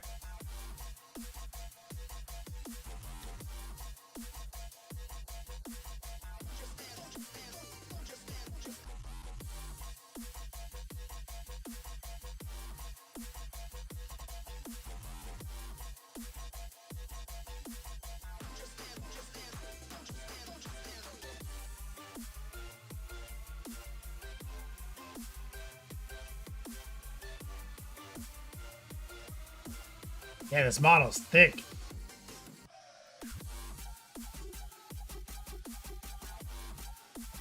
How big is he? Oh wait, I think I have one.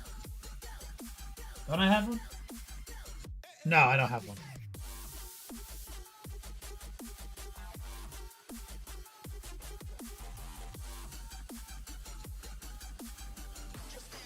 You're trying to go rough with stippling. Oh, so you were doing a little stipple dry brushing?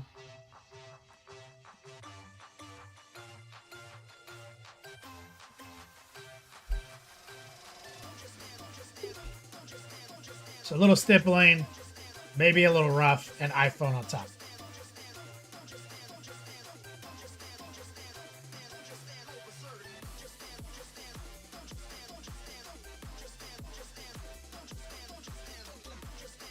Yeah, I mean, it looks stippled. The way you dry brushed it, or the way you highlighted it, like here on the chest, especially.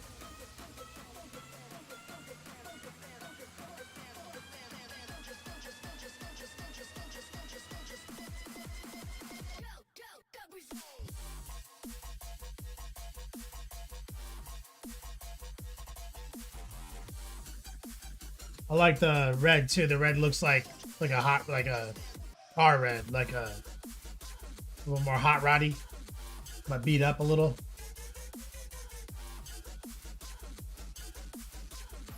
Trying some different NMM techniques to learn the effect. Sormon says, hey, it's dope. I just commented on the texture.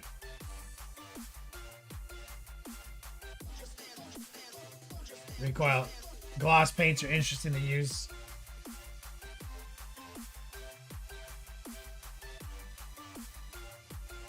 Yeah, well, gloss tends to make things, crank things up vibrancy-wise.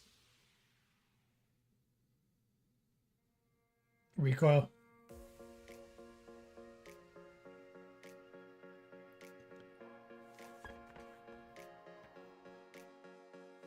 Oh, that's right. Like Cap, like you did Cap Shield. I remember that. You did like 3 Captain Americas or some shit.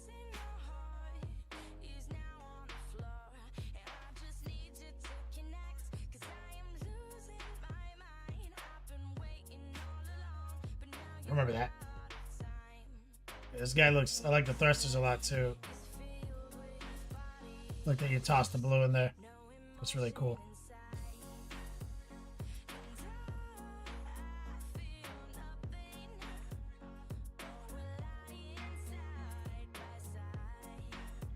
Banhammer got that black coach just in time for the Nighthawk Codex to come out and dump some army. Bro, it looks so good.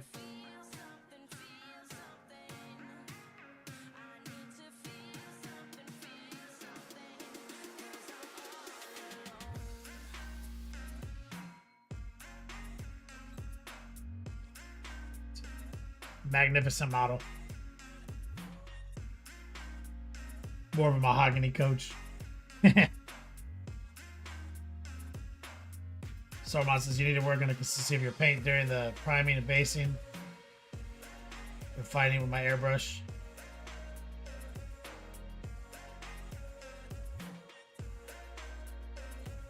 Yeah, man, I haven't had a rough primer job ever with the airbrush.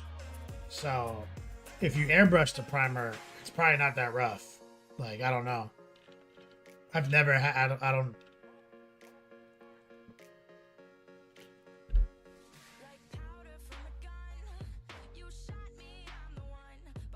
Like, that's more of a rattle can problem.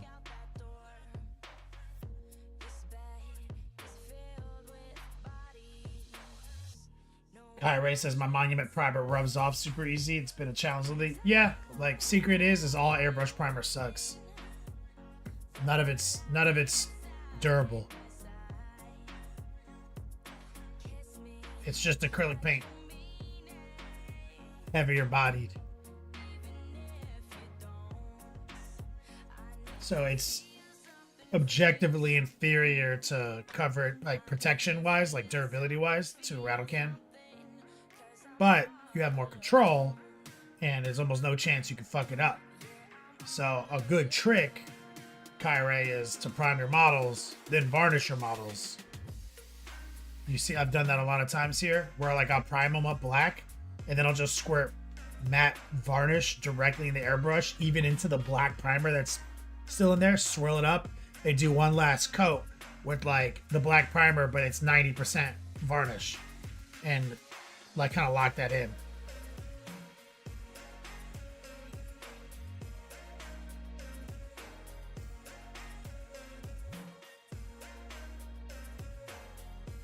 He was able to do a lot of sub-assembly. So like a model like this, like here's the secret. This model's got a lot of action. If you can cleanly execute your paint job and paint all the stuff, it will always be a centerpiece. Because it's just got so much stuff. It's so, so by isolating these horses and spending time painting them well, as you can see, he's got the little ribs in there. He's got some architecture painted. You got the bone faces pulled out. Some great airbrushing. The little carriage guy. He's got two-tone set up with airbrush, but then he had to cut back in and paint the details. These ghosts are like wraith-like, but you had to go paint the weapons in their hands. And then in the carriage, it's just like a lot of good brown dry brushing habits. Paint the curtains, highlight the curtains. But it's like 1, 2, 3, 4 horses, 3 ghost guys, 1 rider. It's like tons of stuff. If you can execute all that stuff well, cleanly, not lose focus, not get burnt out by it, you will always be left with a centerpiece model. The big problem is people bail on projects, or they get about halfway through and their ambition wanes, and then they start cutting too many corners. Like, I'm all about cutting corners, but you gotta cut the right corners.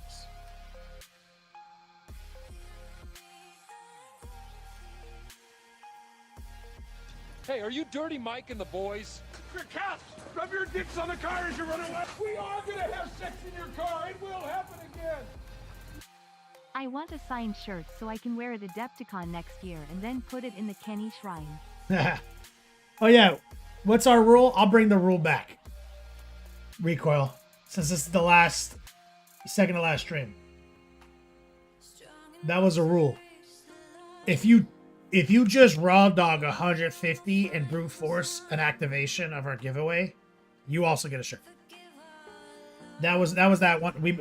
But then I got the power one out that day, right? Remember, like 15 times, and I was streaming on a fucking phone, doing a whip session. So put Saruman down for a shirt. Let me get some love in chat from my man Saruman.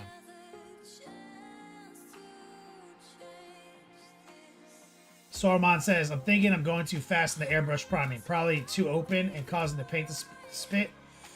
I just raw dog primer, dude. I squirt that shit in the fucking pot and I just blast it on the model, bro. Like, it's probably not that. That's literally, you just described what I do. You just got to keep an eye on it. Don't let it pull up on you. You know?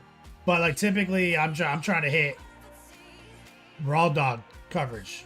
I'm always fighting the airbrush when I'm priming.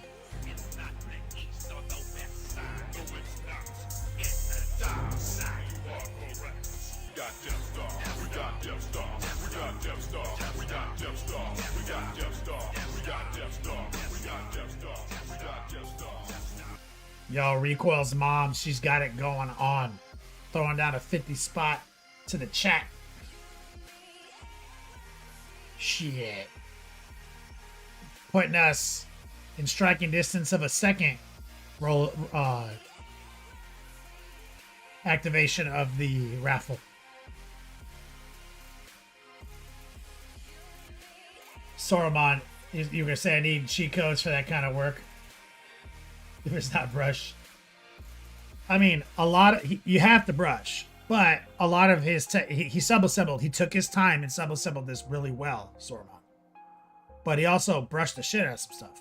But also, he did a huge Nighthaunt army, and this is like one of the final pieces. So he also got a lot of practice on painting the wraiths before he tackled the centerpiece. I always tell people you should tackle the centerpiece at the end of the project. Like if you're going to do Ultramarines, including Rabute Gilliman, paint Rabute Gilliman last, fight the urge to paint him first. Because the army will train you how to paint the centerpiece.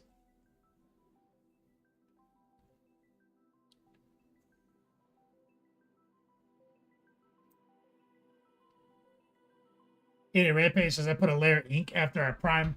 Seems to stick right after that. That's a thing. You can do primer, paint. I mean, it's like if you're priming with an airbrush, are you thin? If you're not over thinning, because I think the only thing that can happen with primer to an airbrush is like you thinning it down too much.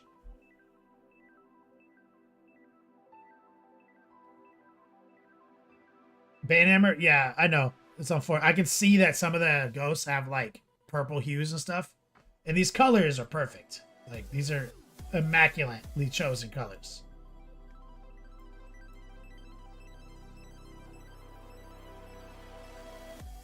Tan Wolf, that's a tough but fair assessment. The only problem with this model is the base is weak compared to the model.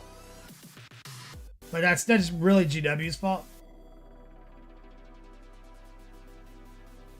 But that does bring up a good point.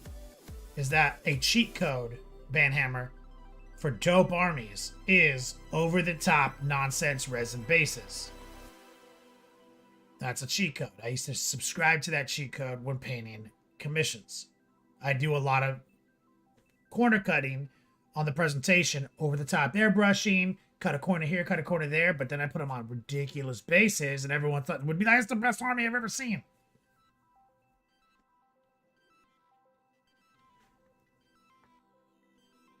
Oh, Banhammer got some sub-assembly at the bottom. Let's take a look at that. Let's cut back up. And you can see here.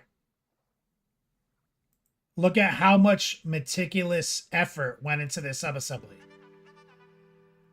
We got the coach isolated.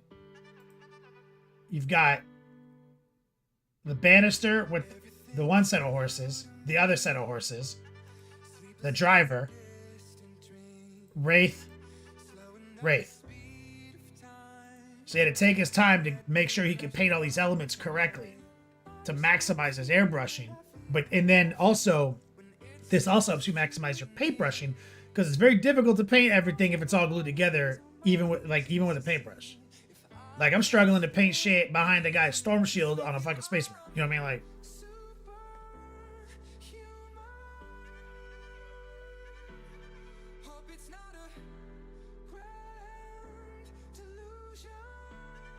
Snazzy says, That was local new Kenny night, right?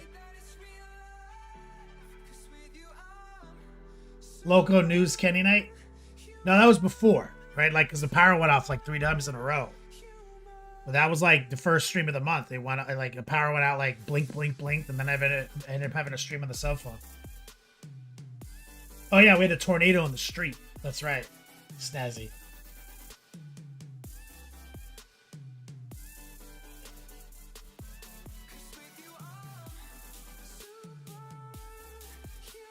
So Armand, you gotta check the other steps in my techniques. Maybe it's the base coat metallics. Does it, okay, when you're holding the model in your hand, Saruman,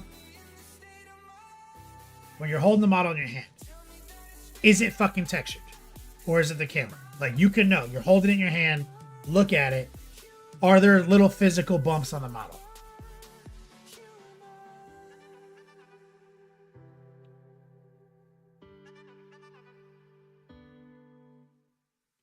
Baker, good advice. It is always a temptation to do the dope centerpiece first. Soromon says, I'm using AK Interactive paints for the base coat, which require actual thinning. I was wondering what that shit was coming in, and you don't notice it until the picture stage. Banhammer, you act like add like rocks and shit. I mean, or just more thematic base toppers, bro. Like maybe like a tombstone, dude. Like you got all this grass and like autumn leaves and shit on it. Fuck all that. I would just completely redo the base. Like it should be like a fucking couple of tombstones and a pumpkin or something, dude. You know what I'm saying? Like if you're just gonna go gravel and add-ons, get more thematic with the add-ons. Print that shit off. You got a printer?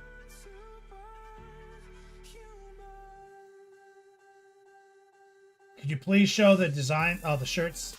Oh yeah, on. And his name is John C. Let me just put him in Discord. Idiot and Rampage.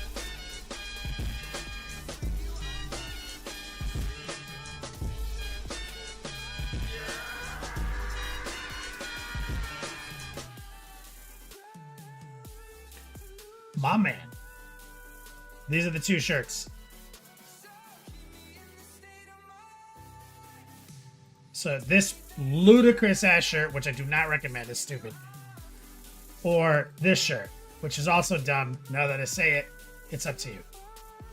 The 2, no purchase available, no hobos, 2025. I've been doing this for too long, and I live in a bush. And that's an actual picture taken of me by Rottweiler at Adepticon in a room full of people with a cup in my hand begging for change.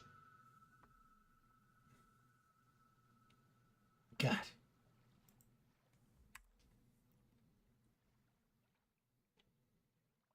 Anthony. Oh, what's up? Is that Duke?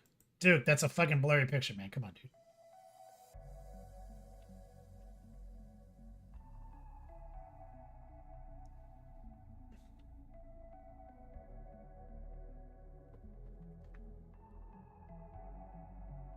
Banhammer is like, wait, it came with a bunch of tombstones. I totally forgot to put those on.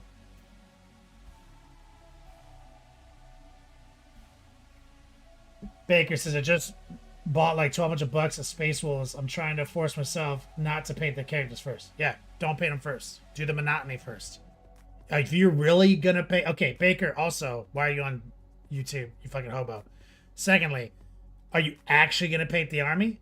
How, like real assessment of like your actual 40K journey. Do you buy armies and never finish them, or do you buy armies and finish them? That's the first real question to answer. Do you finish armies? Or do you have FOMO and you just need to buy stuff and collect it?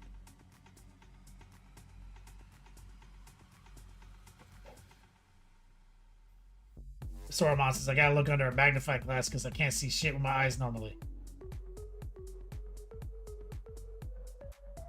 Yeah, there you go. You got a bag of... You say that nice. Banhammer's like, it came with three tombstones and a bag of pumpkins you sent me. Those are secret weapon miniature pumpkins. Those are rare.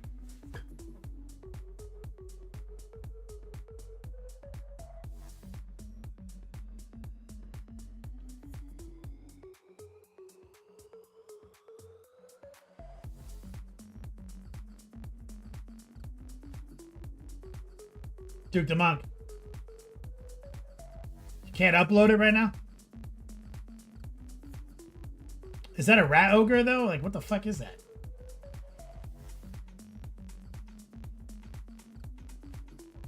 All right, Soramon. I love you, dog.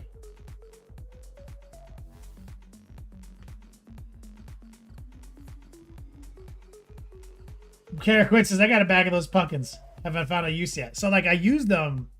Hold on, let me see. Let me go to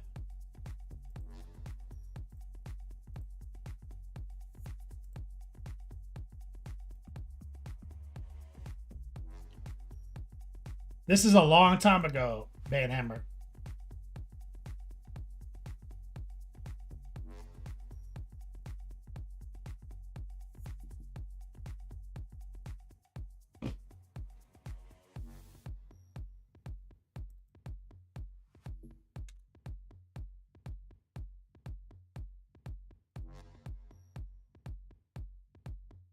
All right. Painted that a long time ago. And as you can see, I've got a tombstone and a pumpkin.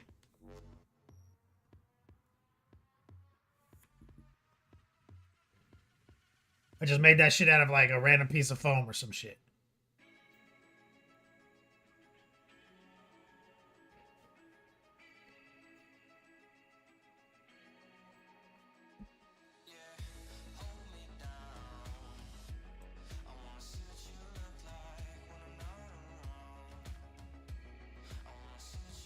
And you notice too that sometimes with the tufts of grass, it doesn't look right. So you can't just like tuft the grass up your base. I mean, you can, but it will. It tends to look a little. Let's see if I can get a flat view. Okay, flat view. Let me grab your black coach base. Flat view. Let me snag that up. Okay, back down here. So you see, by relying on those tufts, what's happening is you're getting this like kind of unnatural foliage feeling. Like grass doesn't really do that. Like, you know what I mean? It's like all this dirt, and then it's like this perfect little patch of grass, dirt, perfect little patch of grass, dirt. Right? So it's a little jarring visually, right? So that you have to kind of get clever. So you see here, what I've done is I've taken some of those grasses, like the long sticky ones, and what I do is I cut them, and I kind of twirl them into like shoots, so they don't come that way. People used to do this back in the day with old cheap paintbrushes. You would just cut the bristles off and glue them in. So long grass, cut into a shoot, stick it between two rocks, so it's shooting out of rocks. You see? So you like it. So static grass still has a place to exist. If you're actually gonna have patches of grass, it actually does look better than a bunch of random tufts. Tufts start to break down on a big oval base. Doesn't look right anymore. So you want more dirt, more rock, and shoots jetting out between. If that makes sense, as a quick comparison. You know what I'm saying? As you can see, looks hella unnatural, right? Looks more natural.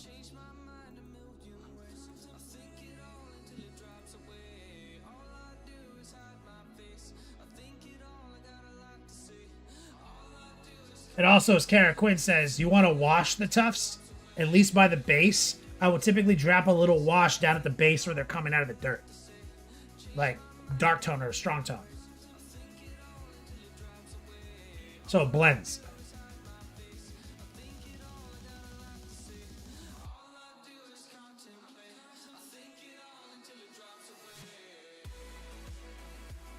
Exactly. That's a good takeaway, Banhammer. What works on a 35 millimeter base or 32 millimeter base, because you can get away with like a tuft, a rock on a small base. Big base, now you gotta give me a narrative. You know what I'm saying? And again, as an example, since we're talking about bases, let me see. Can I find this other one? This is another example of like when I get a big base. For example,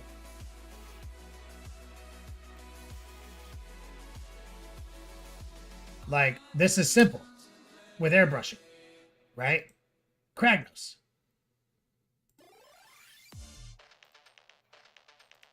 Right? He comes with this big rock formation, and rather than put any dirt or anything underneath it, we just stop the dirt, airbrush the base like it's lava, and then just painted a couple little, like, you know, like water lines, like it's lava stuck right here in the rocks, you see? Like that's actual technical dirt. We make it look like it's a shoreline. So you can be as creative. I encourage creativity on large bases like this, especially with an airbrush. This is always on the table, right? Like I've got one more example I really am proud of. Let me see if I can find it. Just one more example.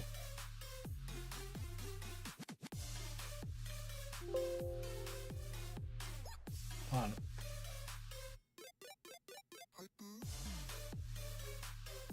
When did I do this?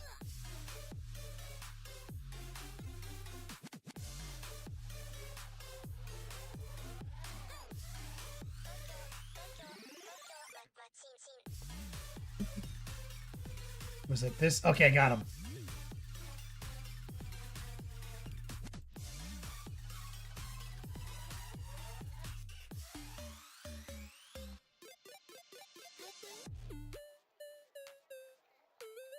Same thing.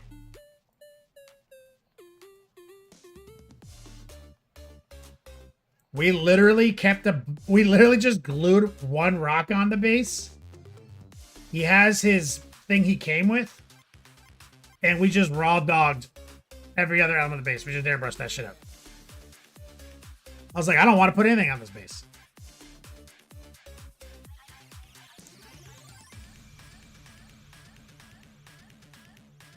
Like,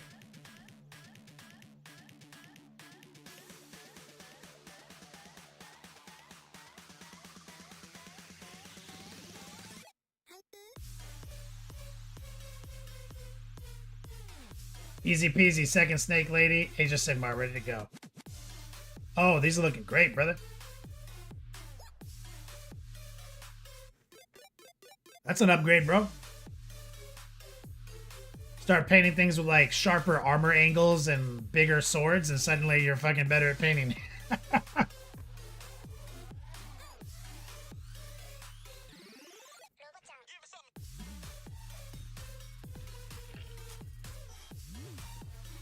Stephen Musket, much love, brother.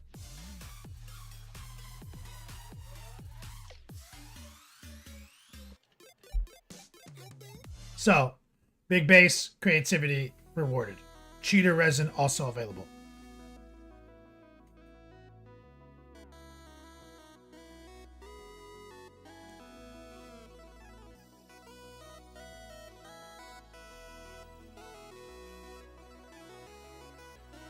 Tambo says the base is not the focal point of the model. The model is. By placing a contrasting tufts of grass in the base, you attract the eye. Right. So, like, there's two schools of thought. Some really fancy painters do say the base is just as crucial as storytelling method. And I'm like, eh. But on a big base, for a big model, I agree with that. Right? I agree with, like, the base needs to add to the model, not take away, which is kind of your point. And so we can distill that down to, if the base is tight, it'll ride. You know?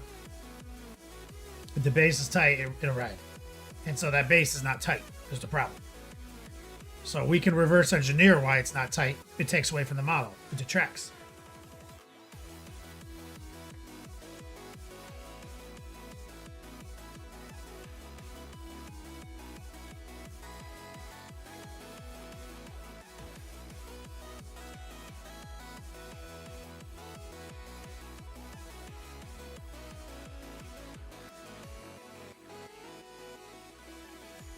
Right, and If it was just dry brush dirt, it would not take away from the model.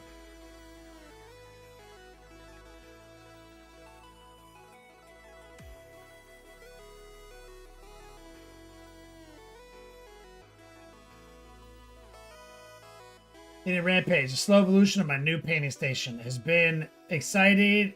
It has me kind of excited to get some paint done again. I love this. Bro. This vent is classy. Got the cardboard box layout. Big fan of that. Straight up soup kitchen right here.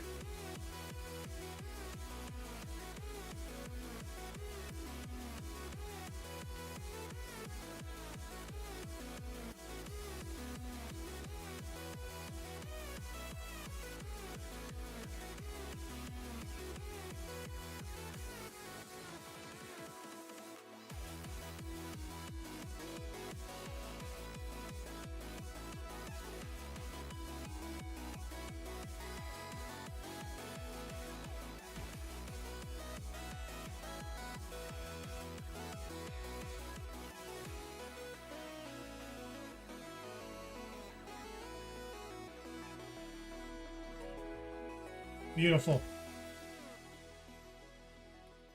I love it.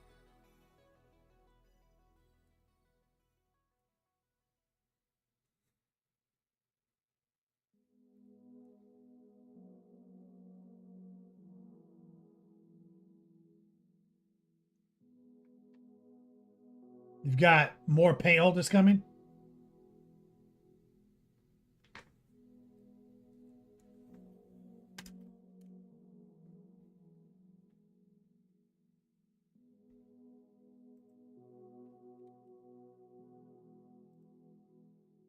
I think it's a tidy little station, brother.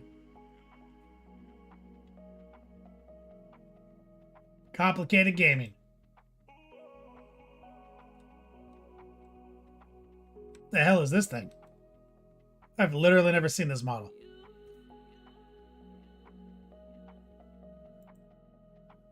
The fuck is this?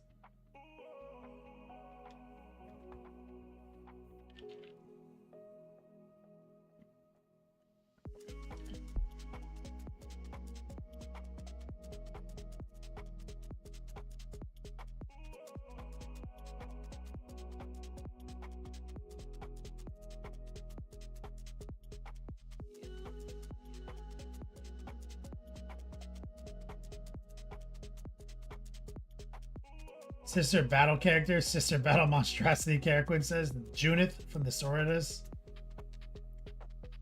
I mean, it's a wild idea for a model. It's like a Marvel villain, bro.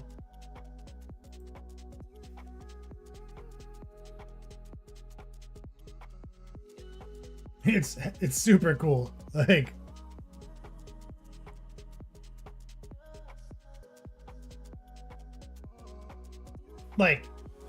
Sisters of Battle land speeder. Like, it's awesome. Smitty, what's up, brother? It's my dude. This is hope all is well, man.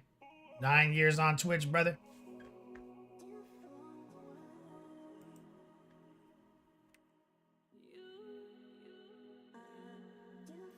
Tam Wolf, your current hobby?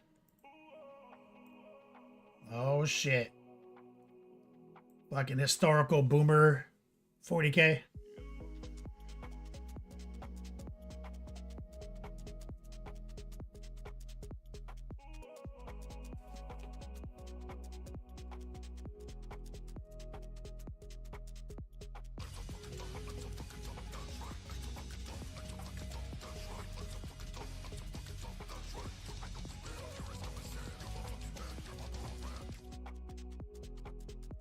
That's my man Recoil.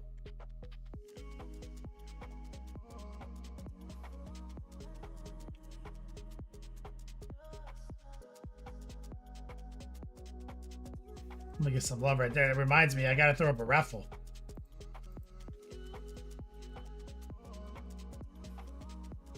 Exclamation point hobo swag is on.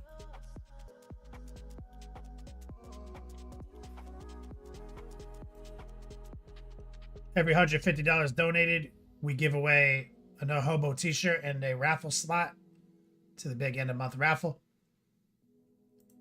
And we are currently, because of recoil, like $14 away from 2 prize drawings. So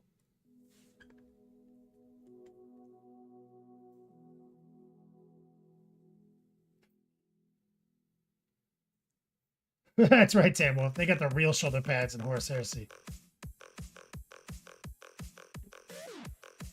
I feel like I've painted third-party Saturnine armor before, haven't we?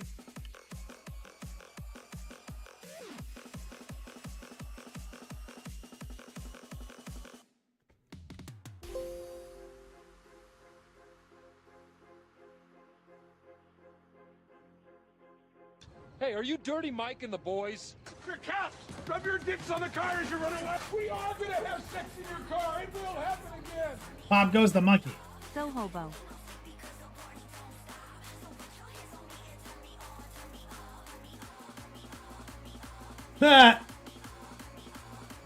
Duke the Monk.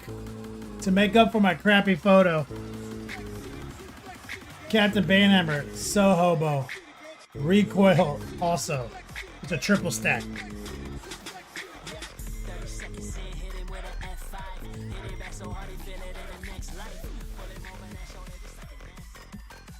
To make up for my crappy photo lol.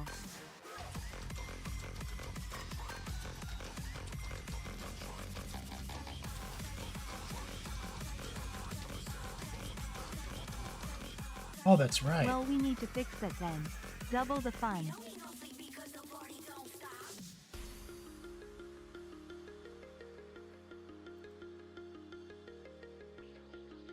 That's right. We did a World Eaters one too from Pop, didn't we?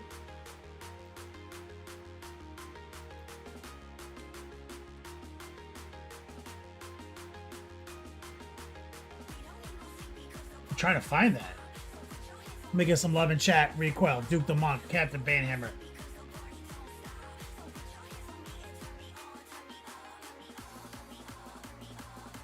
When did I paint that? Is it pre-heresy?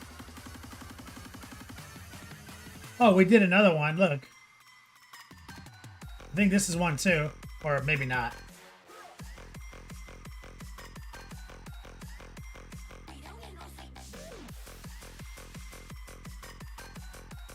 Bro, I haven't thought about that model in ages.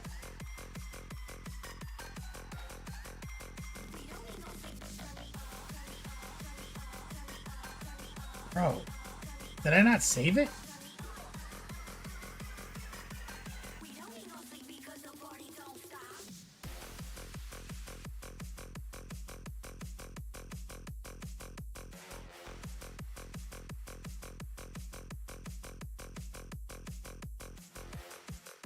Bro, I'm like, bro, I forgot about this model. Are we talking about the same model?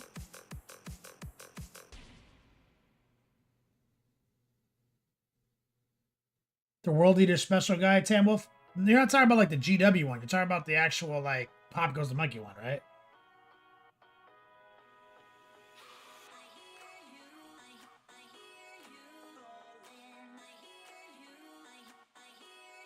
Because I feel like we did a Saturnine Pop Goes the Monkey. Got that war. I've got that World Eater one right here. But he's just like more of a Terminator. He's just an old Terminator. Like, this is definitely Pop Goes the Monkey Saturnine right here.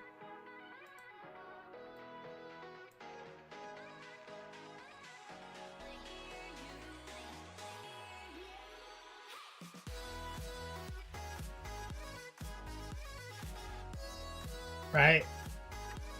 And this is like another Pop Saturnine S Terminator, right? That we did. And I feel like we did a World Eaters one too, didn't we? Like white? Why can't I... Why am I not remembering this guy? Or why can't I find it? What would have I named this folder?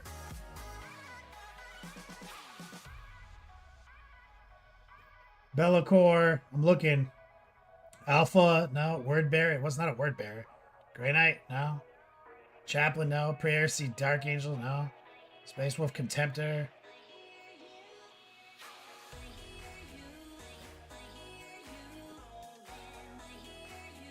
Blood Angels. Plague Doctor. Jackal. Mothman. Pop Shroud. And it was broken too. Remember how to fix it? Wait, is this it? Nope.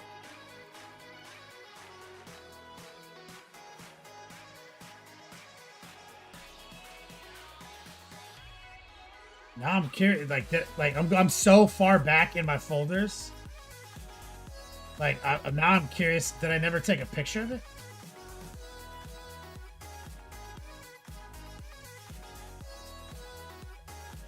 Oh, bro, I saved it in the wrong folder. There it is. It's literally in the wrong folder. Bro, that thing fucking slaps, dude. I forgot about this model.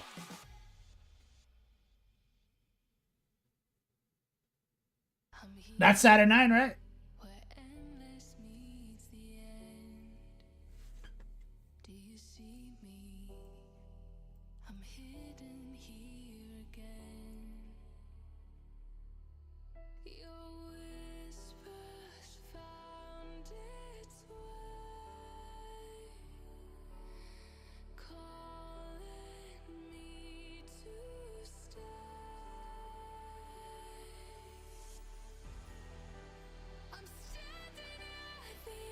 Yeah, so we've actually painted a substantial amount of this armor format. Compo's a Monkey's been ahead of the game for a while. And I think these are all Carnage King sculpts. Right? He did Death Shrouds. These Dark Angels. And these World Eaters.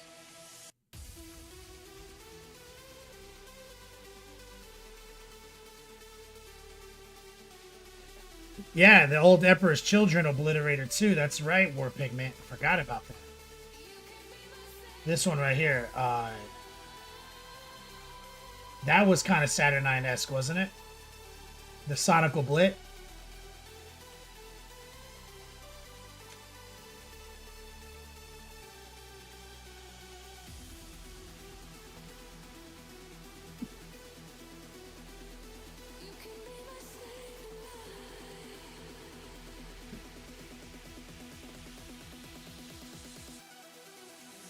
And they're so chunky. They're so easy to airbrush and paint up. Really dope.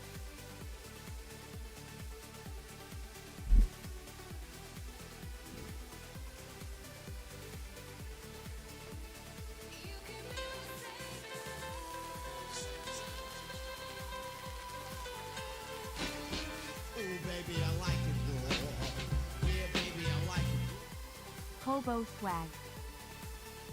Easy peasy lemon squeezy. You want another shirt?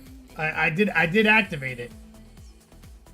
So anybody who raw dogs a 150 at it also gets the shirt. So that he just put us the 3 rolls of the 3 giveaways, and he gets a shirt, and so did Soromon. Kara Quinn says, I love that model paint job. Me too, man. Like, I have fond memories of painting that model here on Twitch, Kara Quinn. It was one of our first, like, full NMM, like, Twitch streams. And so we did a lot of those sits, as you can see. So, like, returning back to, like, the basics, like the TMM style, is fun.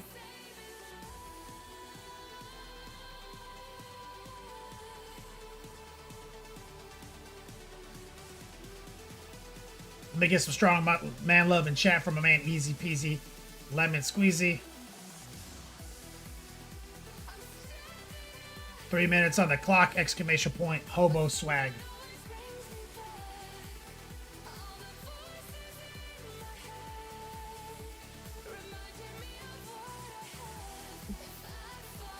Exclamation point hobo swag. Let's go back to Smitty. Bro, I love this.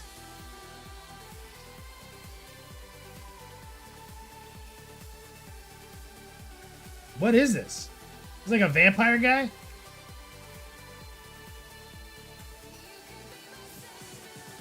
Is this like some D&D stuff? I love this guy's little face. And I love this cathedral scene. That's Dracula from MCP.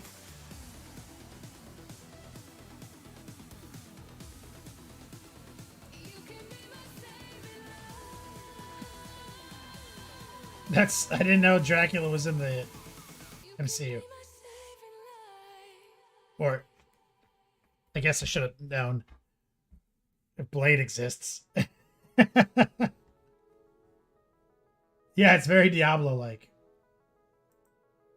1 minute, 35 seconds, guys. Exclamation point hobo swag. The winners of this get automatic entries into our big raffle at the end of the month and win a t-shirt. We're at 3 winners.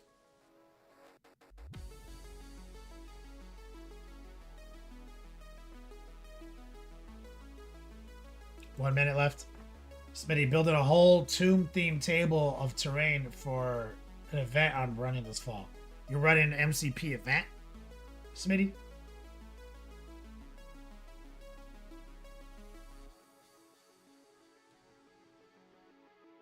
That's amazing. Like at your local game store?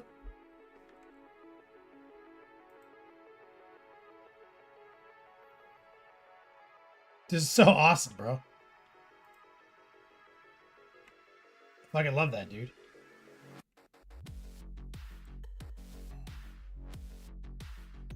$35 seconds left. Exclamation point hobo swag.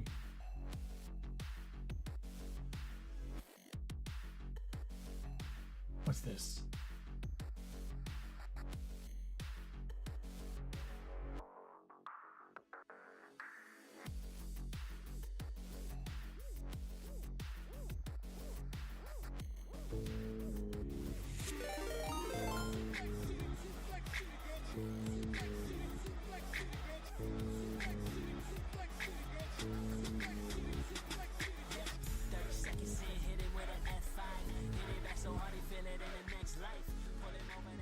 Monument Hobbies with that big raid. Let me get some love in chat. Sorry, Raiders, you just missed out on this raffle. It just closed up and we're pulling 3 names out the hat. Tam Wolf. Snazzy. Go Boy 76.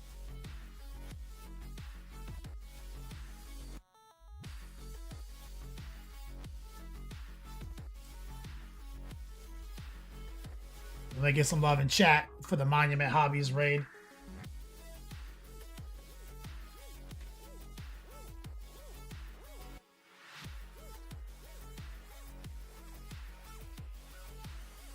Hold on a second, guys.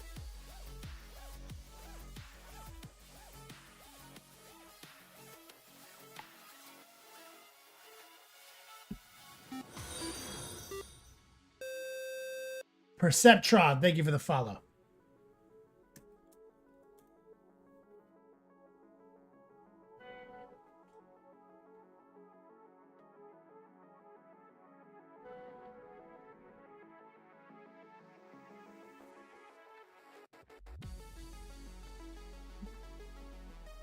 Tempo says also treasure the shirt, like my favorite rag I use to clean my bike. Easy peasy. If my girlfriend and I are at the same event as you are, we'll make sure to both be wearing the swag. Oh my god.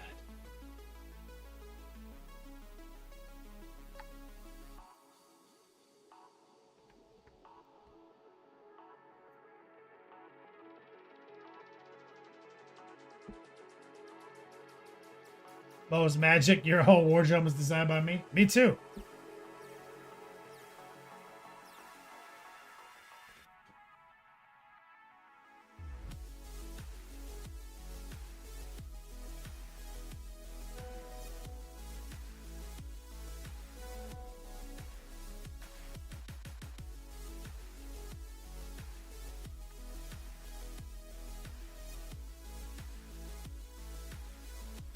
Who just got gifted a sub?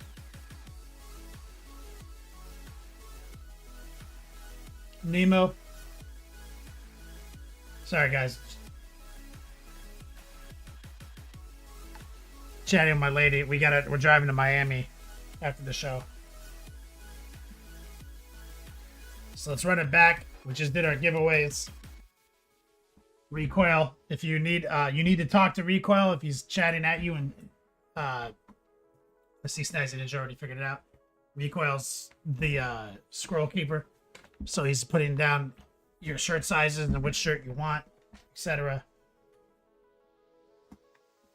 So what we're doing is painting this unit of head takers.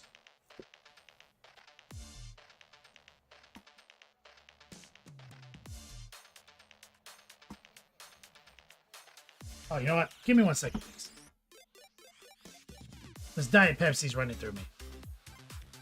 I gotta pee so bad. Give me 1 second.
We're back.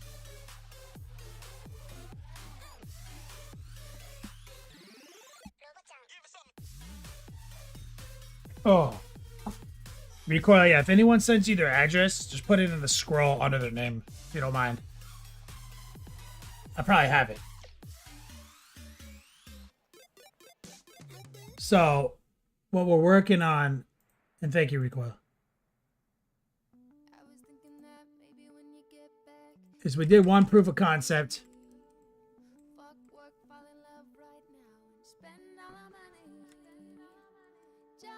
With the new workup 2025 edition. And now we're applying assembly line strategies to these two.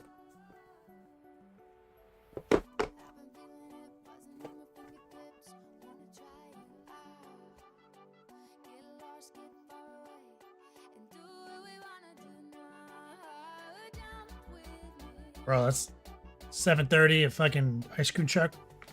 Well, I guess it's still light outside. So what we want to do now is we're just picking out the details. So let's get a little dark silver.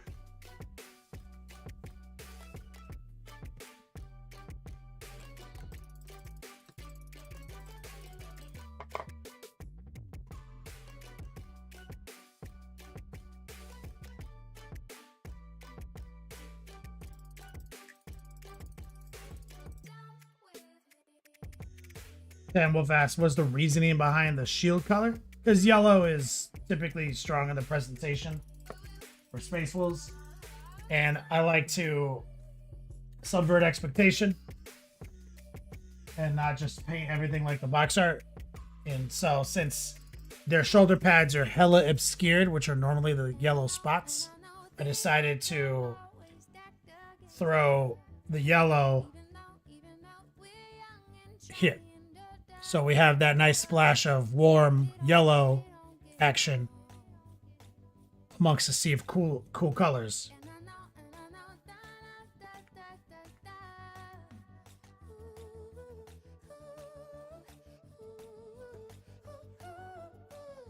So we've got the dark silver out in the palette. We're pretty much just gonna raw dog it. Monument crew just showed up. I'm gonna get a little noosh involved, but mostly we're just gonna hit it hard using the heart pull, and it's gonna be a lot, but we're looking for a one and done coverage. And so the trick there is if you see any of the metal pulling up, just keep moving the brush, stay engaged, spread out the puddle. And even though we're gonna paint the axe back to be a frost weapon, I typically would not have made that decision yet in the project. And this is exactly how I would have painted the model. I would have just painted all of this metal. And then I would have subtracted from the parts of the axe that are going to end up being a frost axe, rather than trying to meticulously paint by numbers around the blade, because there's all this stuff right here. You see?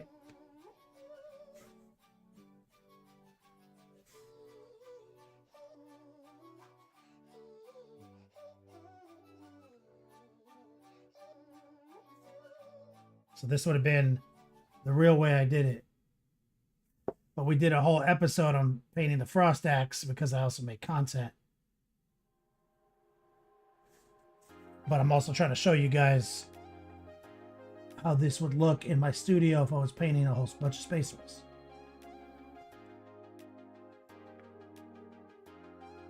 Because the core of my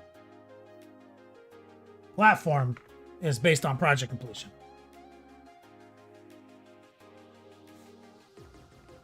And even though I know I'm going to paint these gold, I wouldn't know yet, and I would 100% paint them silver first.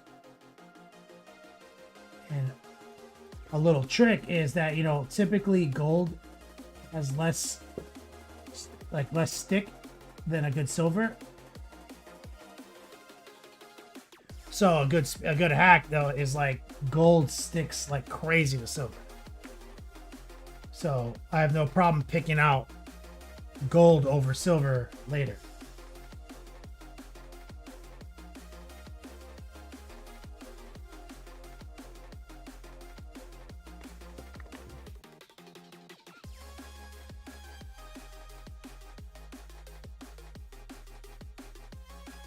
I really like this connection for the storm shield. I've done a lot of storm shields in my life over a lot of different eras in 40K.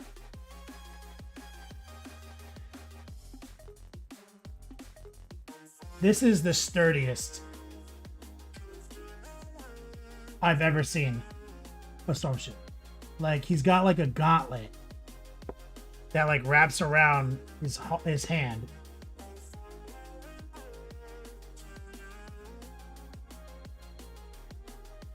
And it's sticking directly to the shield. And he's like braced against it super well.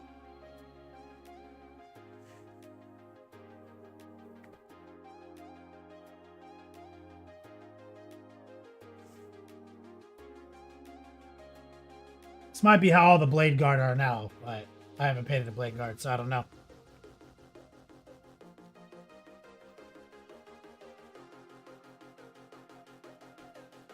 Same thing, he's got this champion belt.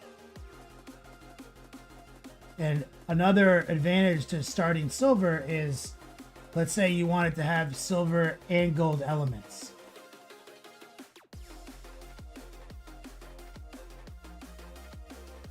Now you just subtract from the silver with your gold.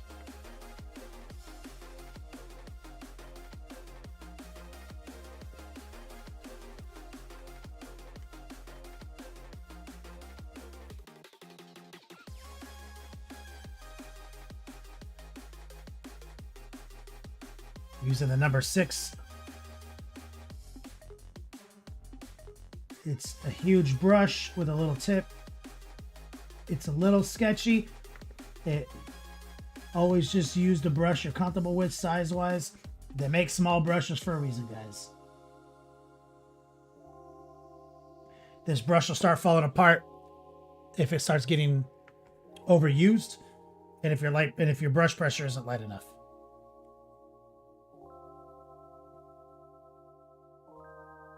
And there's other details I'm not going to do with it because it's too big for that. Same thing right here.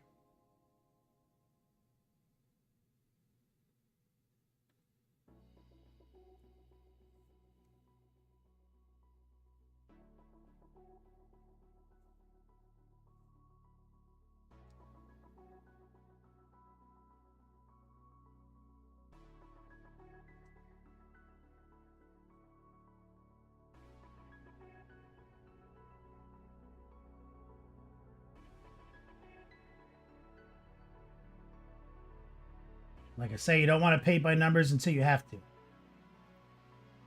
And now, so we had to paint by numbers around that grid. But I'm not going to paint by numbers around the axe yet. Just smooth that out.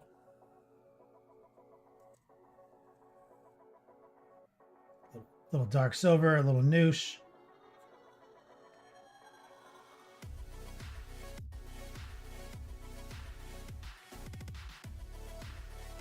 Smooth brush strokes. Recoil. It's as if the designer had an army full and they always broke off, so said, fuck this shit, no more. Yep.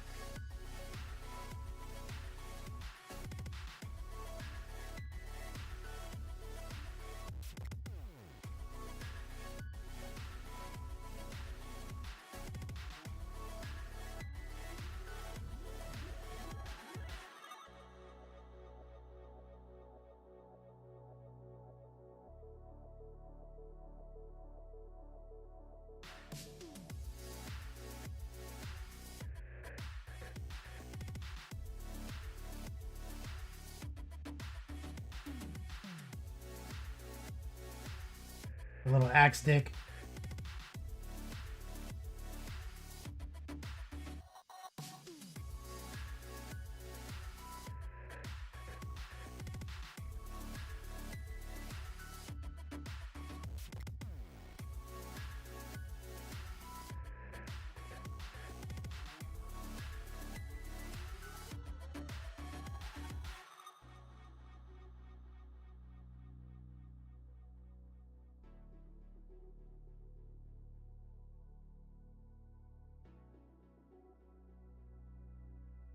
Okay, same thing. He's got a championship belt of rust right here.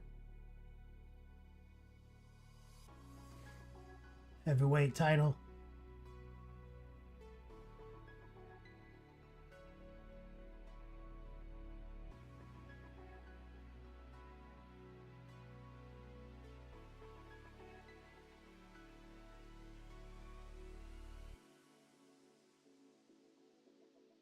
Using stippling.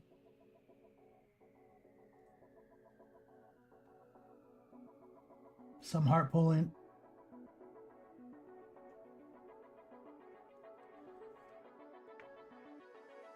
Get all that nonsense in there.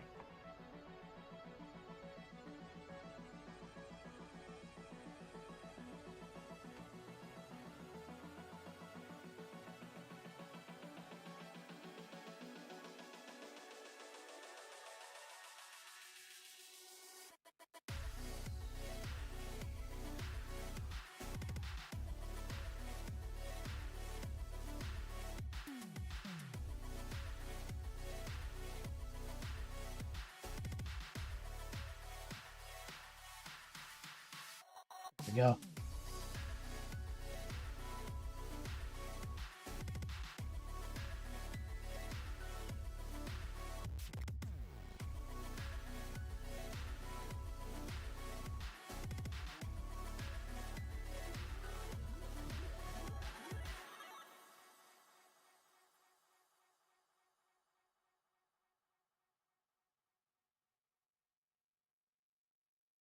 Okay.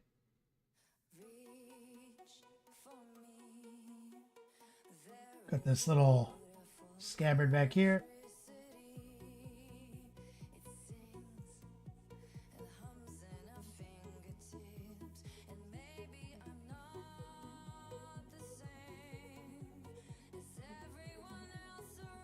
Okay, we're going to switch to the smaller brush now. Let me rinse this out.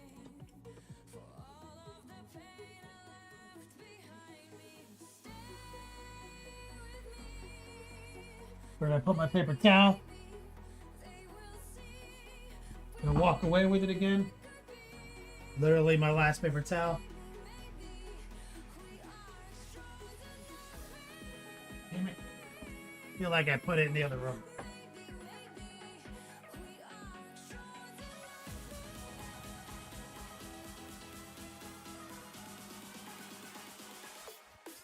I don't see it. Oh, I found it. For some reason, it was laying on the bed.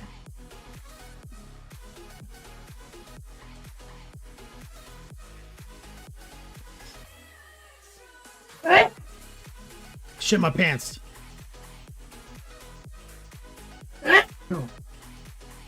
Yep.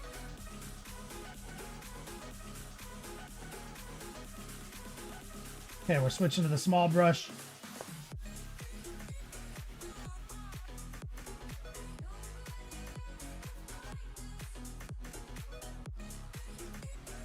Right here.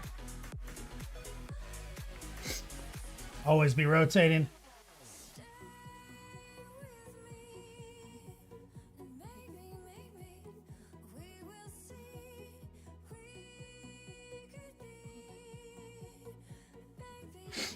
Special laundry session tonight.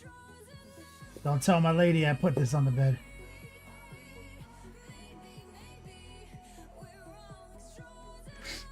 We're using kind of modified heart pulls.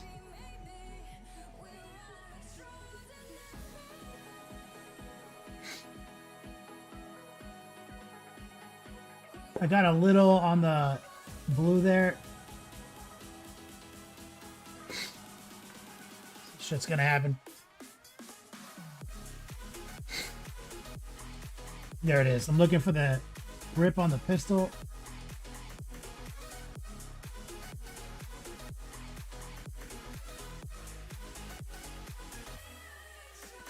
Right there.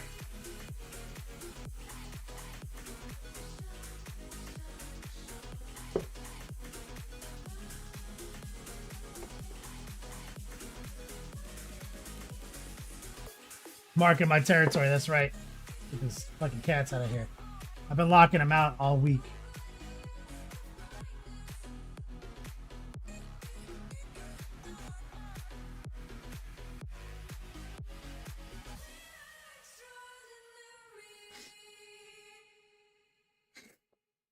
Like I said, this is how exactly what I would do.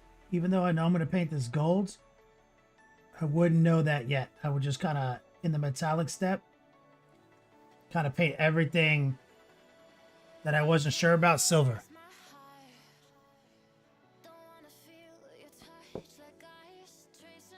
Certain things are, I know for sure, always going to be gold, like the Aquila on his chest.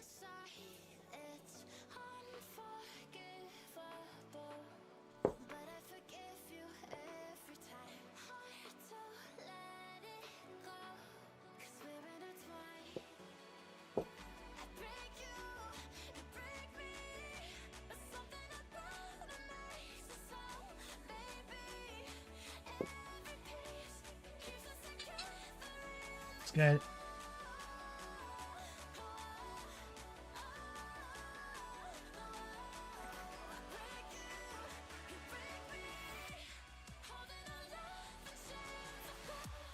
All right, rinse it.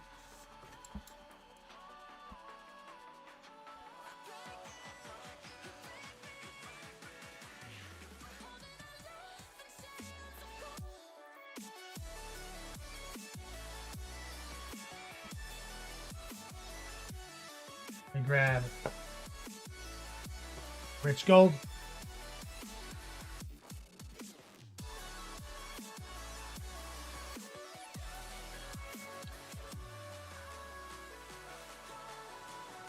Straight up gold.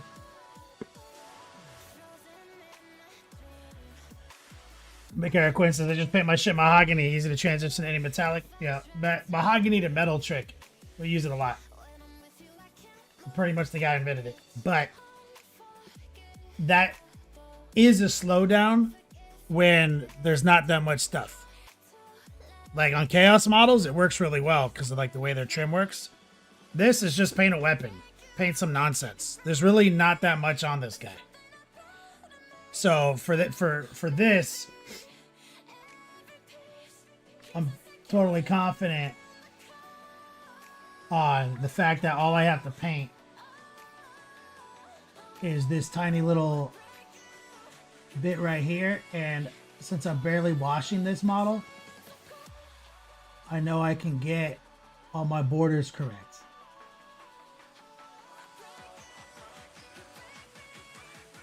But we did the mahogany metallic trick on the big Titan we just did, right? We did that War Master Titan. Every single bit of gold on that guy was set up with mahogany.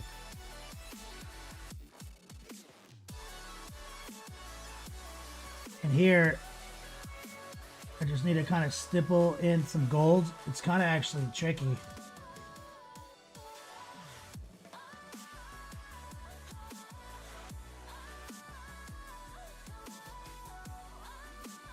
Sneak in right here.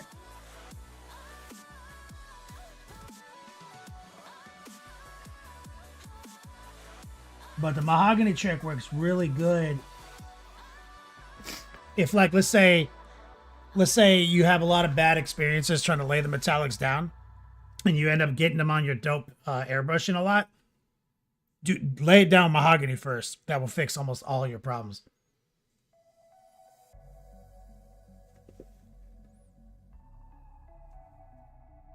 And look how easy this goes over the dark silver. You could almost wash the gold over the silver.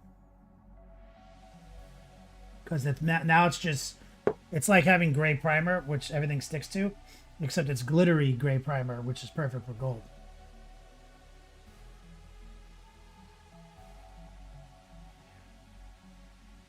Little heart pull. Rotate.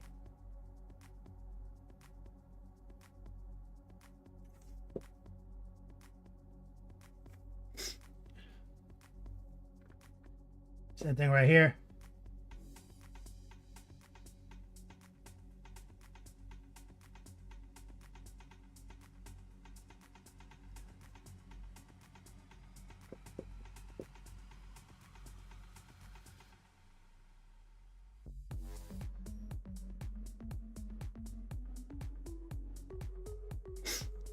We're just gonna hit it like with a quick tracer.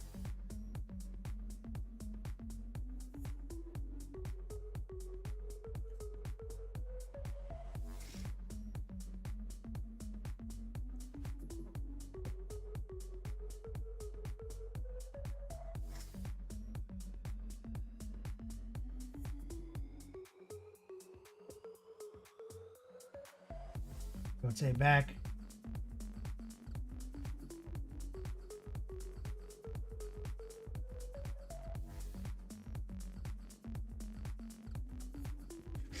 Paint the little icon in there.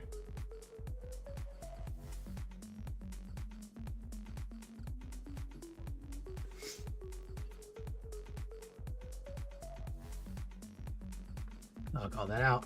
Rinse it again. Find that scabbard.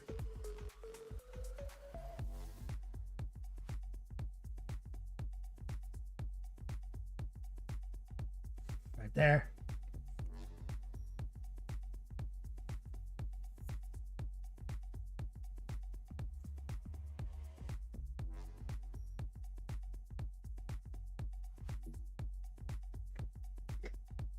Easy, easy. Custodies or DA lately. Easy for green bone also.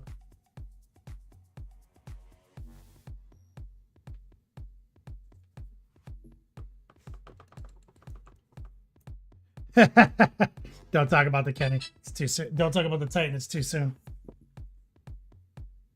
All right, let's take some of the gold with some noosh.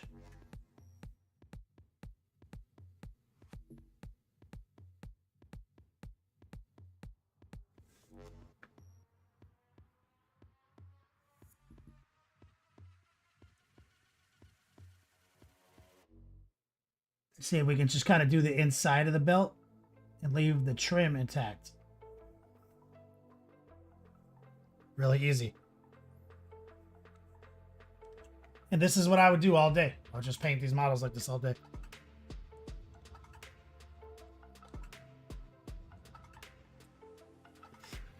Tamwolf says, I've never tried it, but I've heard green base over gold. No, dude, I hate that shit. A lot of people like that. If any tone of yellow starts greening out, I think it looks like shit.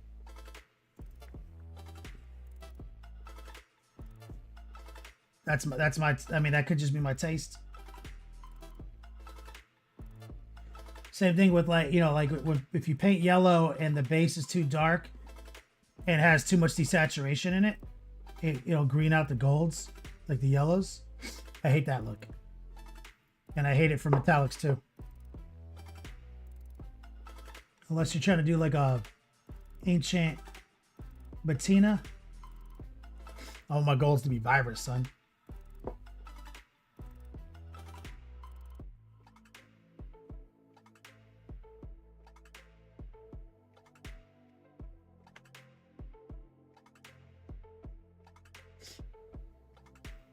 Press that down.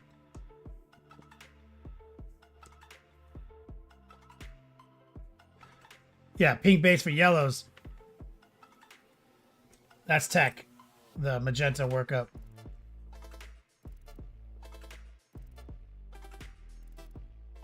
Nemo says, in oil paintings, you have to do a dirty green when you want realistic gold. Maybe that's where that comes from. Because oil painting has different issues.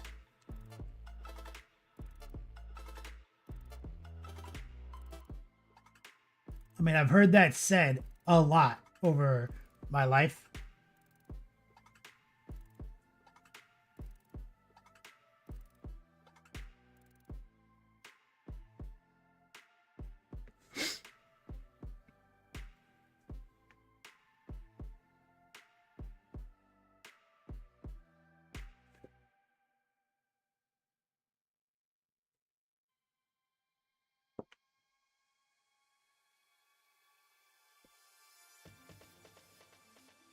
Rotate. Look for that tracer. Rotate.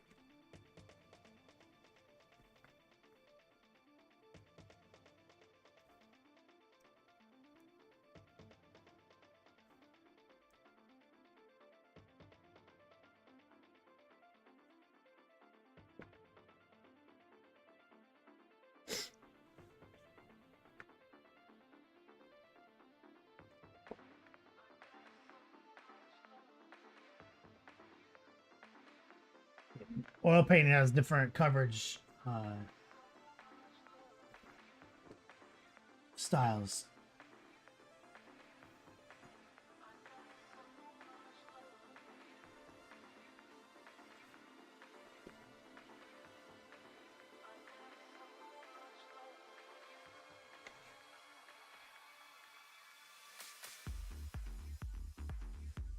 Last 4.5 minutes.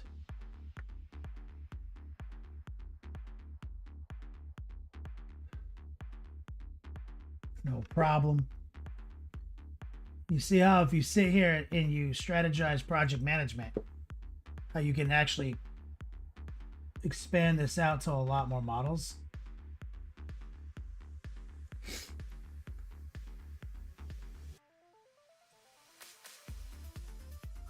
I literally had a white, like a whiteboard, like a dry erase board. It was a calendar dry erase board I bought. from like Walmart or some shit, where you had to write your own dates and stuff. I tell all my students about it in project management, and I would just fill it out by hand. So I had to see it every day. It was right in front of me, and I would do things like all airbrushing on Monday, right? Varnish, go to bed. Tuesday, do washes. Wednesday, start cutting in metallics. And I would just follow and I would, sometimes you would not meet your goals. So I had to like rewrite the goals, erase, rewrite, shuffle down. Maybe you end up forgetting that you had like a birthday party you had to go to or some shit. So you missed one of your Wednesdays or something. So you had to keep shuffling it around and kind of playing with it. It's better than a spreadsheet, because with spreadsheets, I find that I micro game spreadsheet too much. Whereas if I have to fucking erase it, rewrite it, you end up getting to a point where you're fed up with that and you just stop erasing and you just start adding. Right?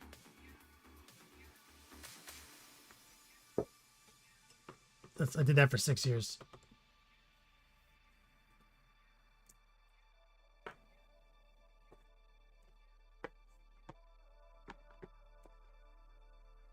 So now we got these guys set up, and if it was a commission, it'd be all of them. I wouldn't have moved on off of the cloaks or the leather until all of them were done. I wouldn't have moved off of the metallics till all of them were done. And proof of concept, I never did those really because I already knew what it was going to look like, but I did that here for the show.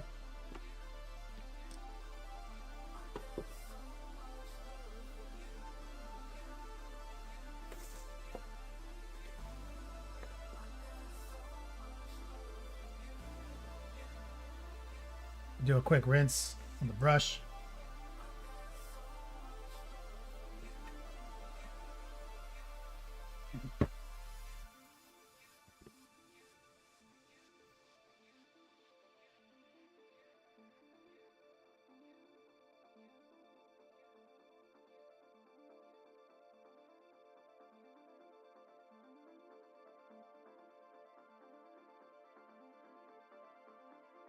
Get these metallics out of my bristles with a minute left.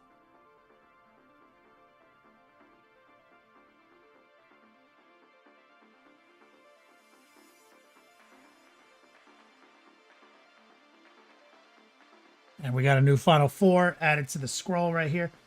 Rico, have you been adding the Final Four to the scroll? I normally don't ask you to do that. I normally do that myself. I usually do that the day of.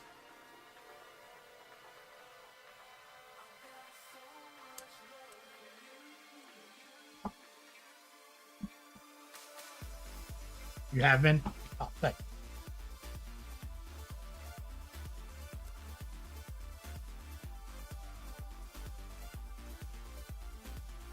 Thanks, man.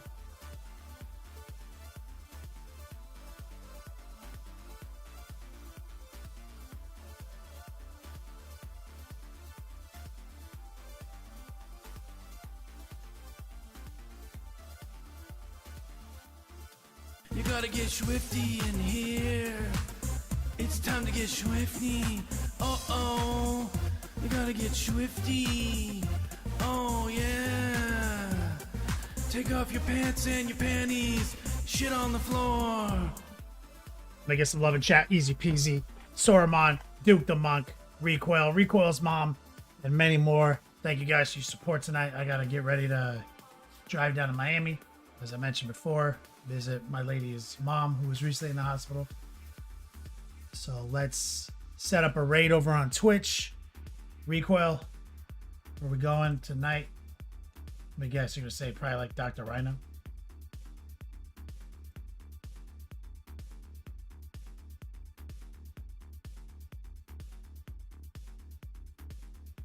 Much love, Repray.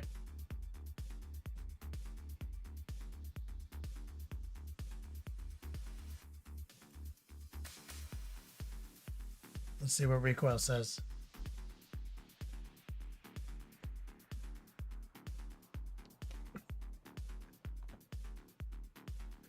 doctor.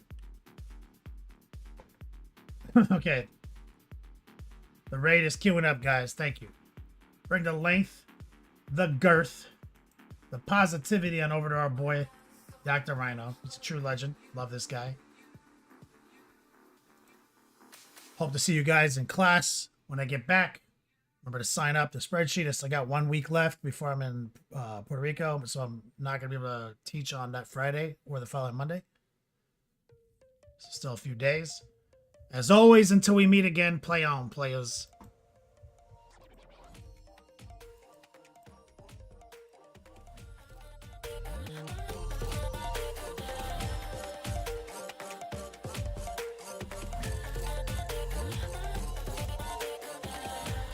Go on, myself. I'm cold, still stainless. My glass half full. Always said, don't suffer no fool.